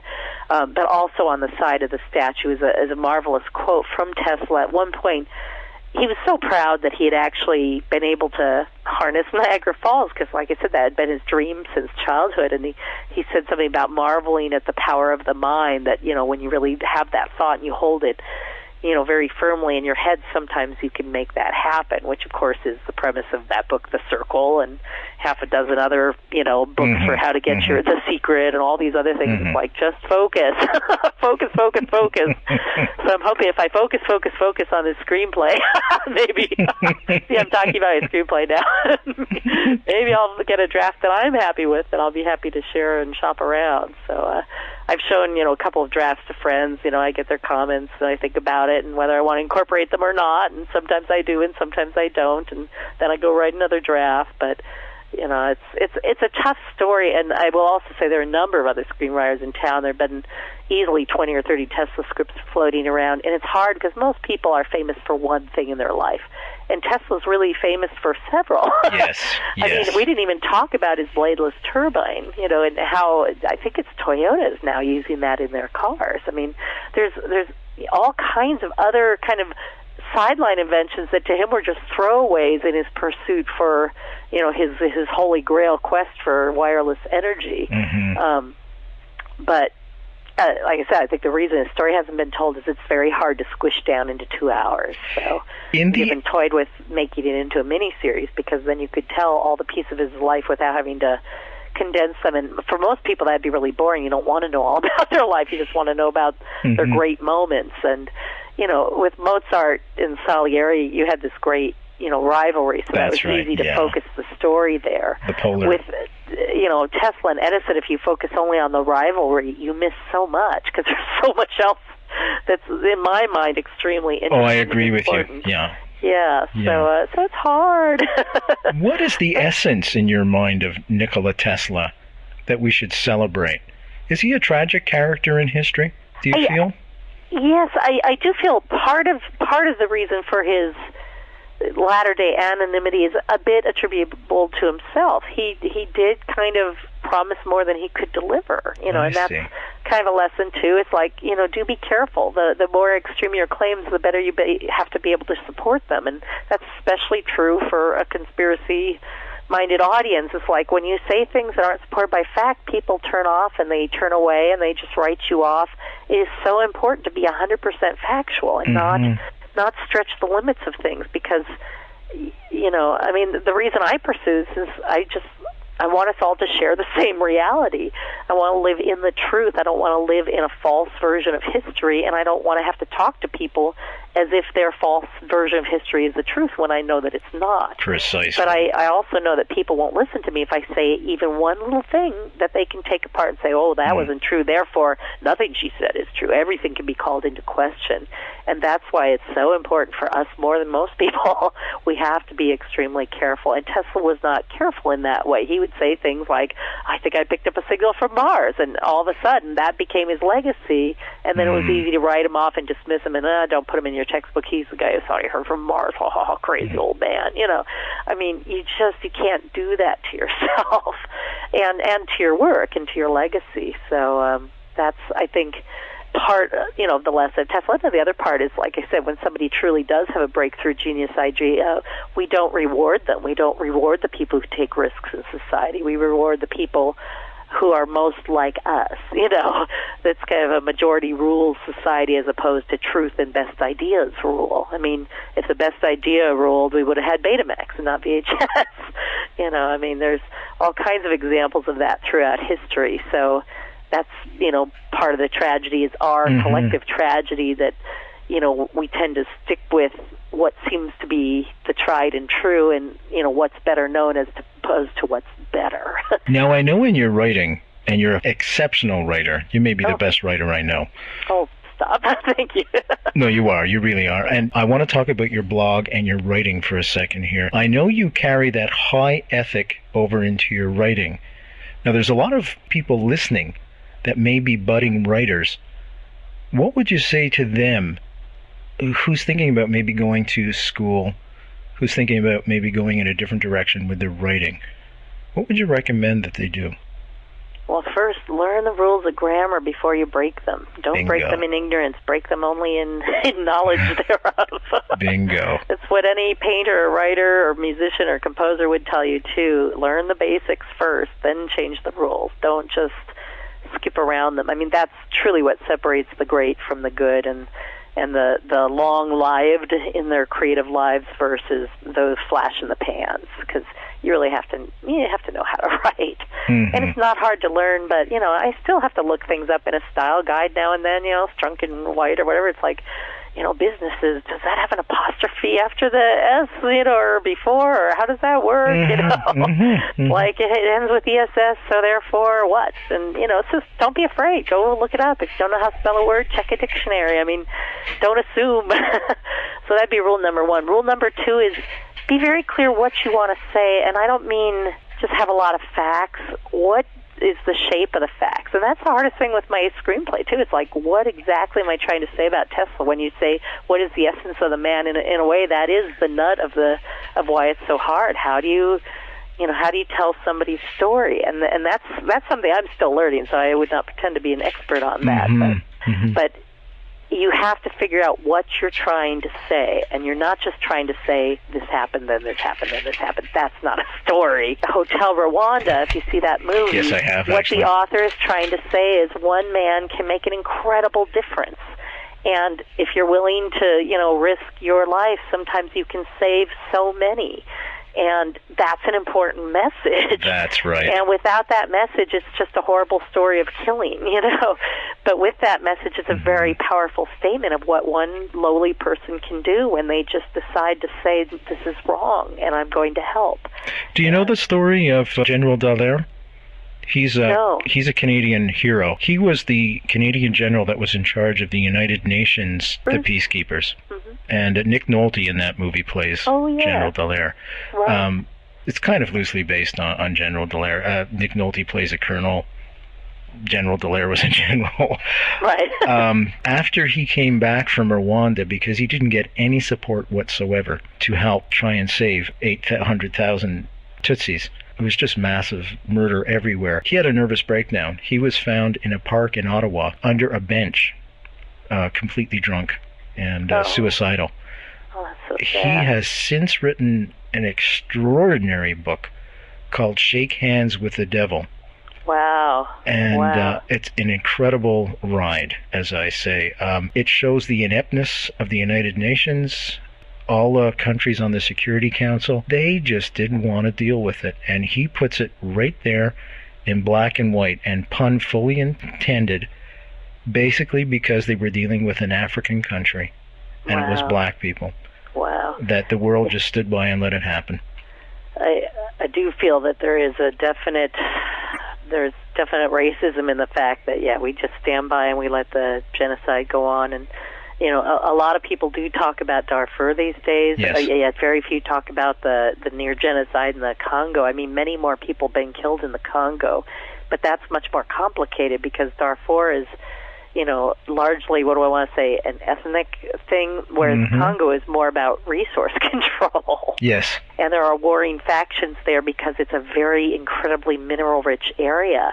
And America is the one who put some of the worst people in power there for many, many years. We helped get Lumumba out, and we got Mobutu in, and the country has suffered, for many years ever since. And so I think that's why we see many more stories about Darfur in the American media than we ever see about the Congo. And I got really mad at the New York Times the other day because they were writing about the conflict in a total absence of historical context. I'm like, could you just once remind people, why there's war in the Congo? Because we helped set up a dictator there, and then, we've been trying to get the minerals out ever since. And, we supported the graft and the corruption there because it's been to the benefit of big business. I was ranting, It's like, good for you. it needed to be said, unfortunately. Absolutely. I just want to tell the folks that are listening, again, if you want to be a research writer, go to Lisa's blog and take a look at what she does. It's amazing. Even if you disagree, she stands firm and she stands up and she says what she feels, and she says it succinctly and with honor and with truth, with that truth she alluded to before. And I just want to say that you'd be a great role model for students who are budding writers, budding researchers to follow. Can you give your blog? Yeah, sure. I should have written it down. I apologize. It's realhistoryarchives.blogspot.com. And if you even just remember Real History Archives and just search that, in Google, it'll come right up. So, I do encourage people to, search any word when you get there, and you'll find stories about it. Some of it is just personal ramblings about me, and some of it's long, lengthy articles. I wrote a real good one about Gerald Ford and the CIA and Watergate that I wish I had published somewhere because it turned into a monster piece. Or a screenplay. But it's out there for free, so go find it. Or a screenplay. And speaking about screenplays, no, I'm teasing you. Yeah. I was going to say, I have so many ideas for stories I want to write. There's so many stories in the world, and yet it's hard to find, especially as a, somewhat new writer who hasn't actually sold anything yet, it's hard to find something that's incredibly commercial and compelling, because you can usually get one or the other, but to get them both together is the hard part. So we'll see. Well, I'm anxious to read your screenplay. Well, there's another screenplay I'd share with you. My first screenplay I called The Alchemy Protocol. It's about a reporter who stumbles into an election where the returns were all counted by computer, and the computers didn't necessarily get it right. And he finds out not only, I don't want to give too much away, but it's my little spy thriller piece. That sounds amazing. So, I'd be happy to share that one because I'm pretty sure no one will ever make that film. It was only, my first little script, but I'm happy to share it, and it's a fun read. So don't say that, because there could be some filmmaker out there right now. So give us a synopsis without giving it away. Well, a reporter basically stumbles into a wide-ranging election conspiracy that touches on his own profession. So the media. He's very much of an anti-conspiracy kind of guy, and hooks up with a conspiracy researching producer at his company, at his news station to try and figure out what happened in this election, and ends up having to risk his career to get to the truth and all that kind of good stuff. So don't want to tell you how it ends, but his coworkers give him a standing ovation. So. I love cerebral movies. Yeah. I find there's too many movies now where they just put an effect and then another effect maybe 10 minutes later, and then they go, geez, what do we put in between those 10 minutes? Yeah. you know what I mean? For a while, we had a real spate of good action movies. Really good. Like Iron Man had a lot to say about war and war profiteering, and it was a movie that worked on many levels, because he had the good special effects, it had the cool superhero, but it also had this cool underlying message too. And movies that can do all those things, I think, do much better than those that are just about action or just about message, because I loved Lions for Lambs, but it was pretty much all about the message of, what about Iraq and Afghanistan, what are we really going to do there? And it's funny, I watched it last night. Yeah, it's great. I love it. I think it's a great movie, but I can see why it wasn't very commercial. It's a lot of people sitting around talking. Yeah. But on the other hand, if you care about the planet, I think it's a great movie, and absolutely, people still go see it. I've never asked you this in all the times you've been on the show. What are your inspirations? What inspired you to become a writer? Oh my gosh. I've always written on some level. When I was little, I used to write a lot of poetry, and I was in an improv troupe for a couple of years where you're basically writing on your feet. They're fun, aren't they? Improvs, yeah. When the internet first went public, my very first search was JFK assassination, and I started chatting there, and my posts got longer and longer, and you have to try and make a point quickly and succinctly, and then get away from it, and then you have to come back and be able to defend it when everybody wants to rip you to shreds. And it's like somebody wants to be a writer, I strongly encourage them to get in some news discussion group for a little bit and then get the hell out. And the reason I say that is if you don't get out fast enough, you can lose the rest of your life trying to prove a point to people who will never admit they're wrong. Yeah, isn't that strange? Like, that can be a total waste of a life. Yeah, I don't get that at all either. you know? Yeah. I do. It's like you can't lose if you don't admit defeat, right? I mean, there are people who honestly believe that, and I never thought of it as a win-lose situation somehow. I always thought of it as a win-win. The more knowledge I have and the more accurate knowledge I have, the more I can make choices about my own life and directions. Oh, sure. No, it's good in that sense. But like I said, I think I spent 5 years in internet news groups, and it honed my writing, and it definitely spurred my research. But in terms of the rest of my life, oh my gosh, 5 years just disappeared like that. Goes fast. You come home from work and you're dying to get back to that argument with somebody you've never even seen face to face. What's wrong with this picture? It's a purely intellectual exercise, and my body was not getting any physical exercise. So I don't recommend it for that long, but I do recommend it for a short period of time because it's a great way to learn and to see what's out there, and like I said, and hone your ability to make a case and support it, which is what good writing is about, and not just fiction writing is the same thing. Like I said, the fictional stories I enjoy, and then there are very few of them, but the ones I enjoy have a point to make. Jane Eyre, one of the reasons that's such a good book is it's about how women should be able to have jobs and lives like men, that they shouldn't have to be this other sex, they should be able to be independent and have all the opportunities of men, and it's not the focus of the story, but it's a strong undercurrent. It's what makes it powerful. And Pride and Prejudice, like, you got to be not prejudging of people, and just first impressions aren't always right. Can I just brag about my honey for a second? Oh, sure. Okay, well, she's Persian. She was the first woman miner in Iran. The first woman miner? In Iran. Wow. She has a PhD in mining. Isn't that impressive? That is impressive. That's very interesting. The mine, there's probably a story in that. She looked at the mine, and she turned the mine around to be more efficient. She implemented several different changes, and she blew the guys away. Oh, yeah. Completely. Well, and again, that's the thing, that diversity brings new ideas. Absolutely.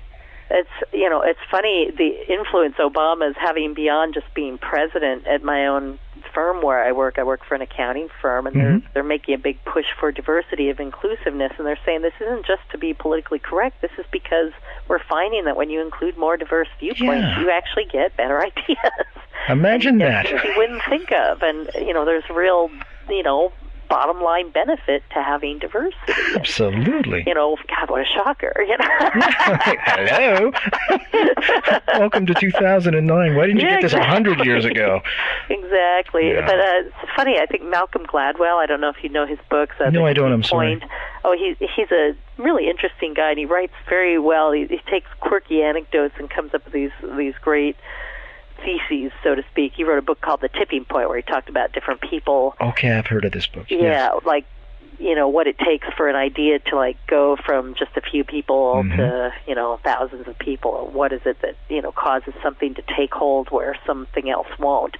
And then he had a book, Blink, where we make these snap judgments, and sometimes they're right and sometimes they're wrong. But his latest book, I think, is Outliers, and shoot, I just lost where I was going with this. It was just what we were talking about just before I mentioned his name. Yeah, he cited some study or something where the more different viewpoints you have, you always come up with something better. And there have been numerous studies to this, and of course, I think the internet is showing us that when you open up technology to the world, people come up with these cool ideas like Twitter and things that have. It's funny because I'd been hearing so much about Twitter, and I signed up like a year ago, and I was one of the Twitter quitters, I guess. I signed up, and then I never did anything with it. I thought, I should check back in, and it's kind of, you have to know what to look for. But I found like a Twitter about downtown LA, and all of a sudden I was learning there's an extension of the subway I didn't even know about. It's going to go to a place that I'm always trying to get to, but I never want to drive there. And now I can take the subway there, and just little things you can learn that you wouldn't have even thought to look for. Yeah, very cool. So, yeah, the internet's well, I say that Internet, with a caveat. Tesla's idea, this interconnected network of information. I mean, that was definitely something he envisioned long before we had it. The exchange of ideas right around the world. It's incredible. Yeah. And yet we still shoot each other, don't we?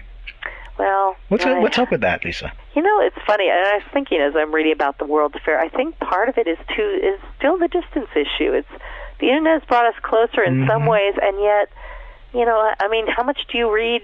Do you read an Iranian blog? Do you read an Afghani blog? You know, do you know what's going on in those countries until that's a part of our daily life? Like, if you go to Europe and you watch the news there, they have news on every major country. I mean, not even just every major country. They have news about every continent. Right. Yeah. You find your African news and your Australian news and your, you know, your Asian news and Japan. And here in America, all we see is what happens in America. I mean, most Americans have no idea how little of the world we know. Tuned into Canadian news. It's similar to European news. Yeah, to Europe. I think every country except America sees more of the world than we do. And so as I was reading about the World's Fair, it's like, maybe it's time to build a World's Fair in the deep south of America, where people like never get out of their own state, and get them to meet the other cultures of the world. They're not going to fly over there. Let's bring it to them. You know, maybe that's a way towards world peace. You know, would that be fantastic? Because in the old days, when they built the Chicago World's Fair, 500,000 people came, you know, from all over the planet to go to that fair, but like a good 300,000 Americans trooped in, and, you know, that was just huge at that point in time. I don't know what the total population was, but I think it was something like, they said like a third of the people in America actually got to the fair. I mean, because there was nothing else, you know. You didn't have Disneyland, you know. You had to go to where the event was happening, and people went. Anyway, we're going to have to wrap up now. All righty. But I want to thank you so much once again. It's always a pleasure. I can't believe 2 hours. You know, we just start and we go, and it's an incredible show once again. Folks, you've been listening to Lisa Pease, and we were speaking, for the most part, tonight, about one fellow by the name of Nikola Tesla. And we were looking at the different aspects of his life and all he has contributed to mankind, or humankind, I should say. And that's one person, folks. You're one person. You can do it yourself, too. There's nothing to say that you cannot. There's everything to say that you can. Lisa, could you give us your blog so people can go check out your writing? Sure. It's the Real History blog. If you just search for that, you'll find it. It's realhistoryarchives.blogspot.com. And again, the posts are just in date order. So if you search, there's a little search box on the blog. You can search any word and find some blog entries on that topic. I encourage people to poke around. There's a lot of data there. I still have my realhistoryarchives.com site too, where you'll find a bunch of my writings. Many of the links are broken because I've had that site for years and years, and I never have time to update it. But anything I wrote is still posted there. That's so great. I encourage people to browse through there as well. Okay. And I want to mention also that she has a book out with Jim DiEugenio. The book is called The Assassinations, and that's an incredible book. It's kind of the Bible on the assassinations, all 4 assassinations, the JFK assassination, the Malcolm X, Martin Luther King, and Bobby. And we're the only book that has all 4, and I do think not only are all 4 related, but when you realize that the left was essentially beheaded in that period of time, all the leaders, all the major leaders were taken out all at once. It's really hard to look at that as the act of a few lone nuts. Jim Douglas was on last week, and he was saying it was so obvious that every time somebody stepped up against war, they were gone. They were assassinated.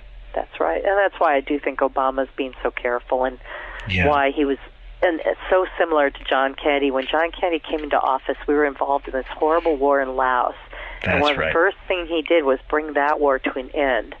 And he was trying not to get us ramped up in Vietnam, but he also didn't want to pull us out before the election for fear that he wouldn't get reelected and really get us out. And he really did plan to get us out after the election. But I fear Obama's doing the same thing. He's like, I'm going to end Iraq because I said I would, but I'm not going to, I'm going to beef up Afghanistan because I don't want to look like I'm anti-war and I'm soft on war, which is kind of John Kennedy's mistake. And so, I just hope Afghanistan isn't our next Vietnam, because I don't think there's any way we can win.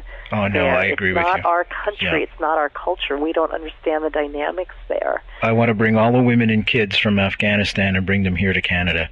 Oh, don't you wish? Oh, because then they could be educated and no problem. You want to wear a cover? No problem at all. You don't want to wear one? No problem at all. Yeah, but they won't like the weather. Oh, I didn't tell them we're going to make a trip Every winter, it's going to be a trip. We're going to make a pilgrimage down to California, specifically your place, right in your place. There you go. I can house all one or two of them. Yeah, there you go. Thank you again, Lisa. All righty, take care. Okay, we'll talk to you soon. You take care. Thanks so much again. Sure. Bye-bye now. Well, folks, that was Lisa Pease. Always a great show when Lisa's on. She is so articulate and so knowledgeable, and she speaks the truth. And that's something that I really like about her. Whether you agree with her or not, she has her opinion, she sticks to it, and she's researched it, and she feels these are the facts, and there's a lot of integrity with what she says.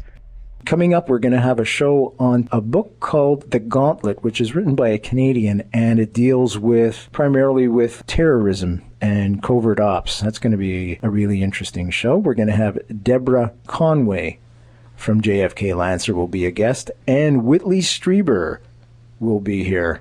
Whitley Strieber, of course, horror writer in the United States. He's had many of his books turned into films. His groundbreaking work was called The Communion, that was turned into a film.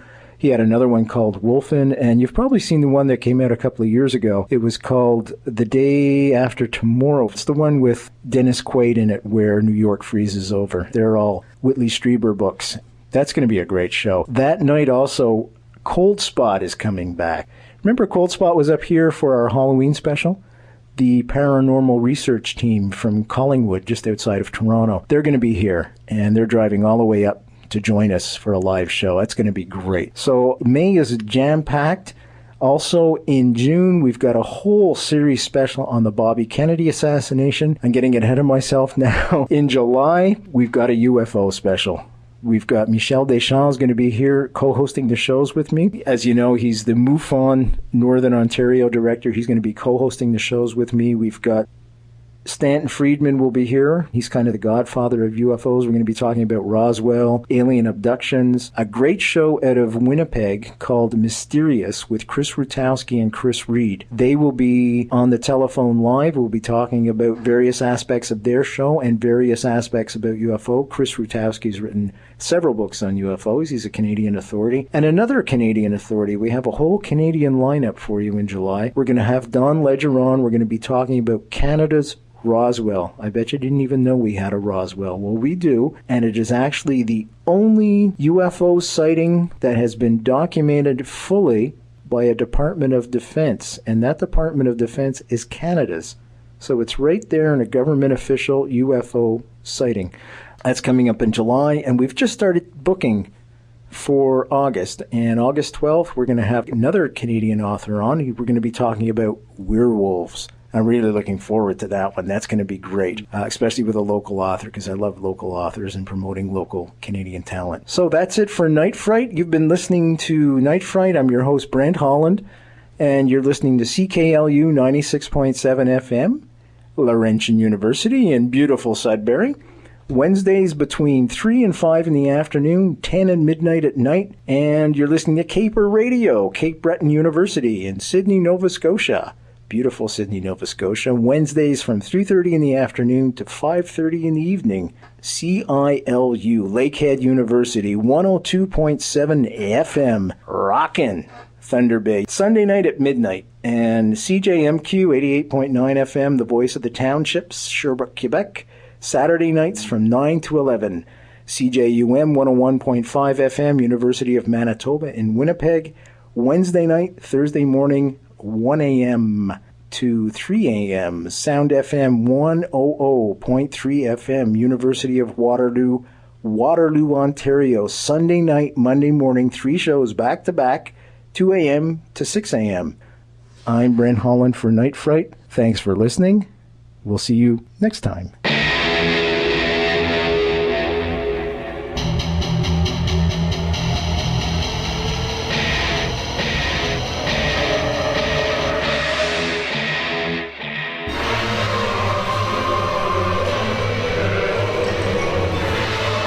You're listening to Night Fright, and your host, Brent Holland. The time is now. Your voice in the dark for paranormal and conspiracy radio. Bye.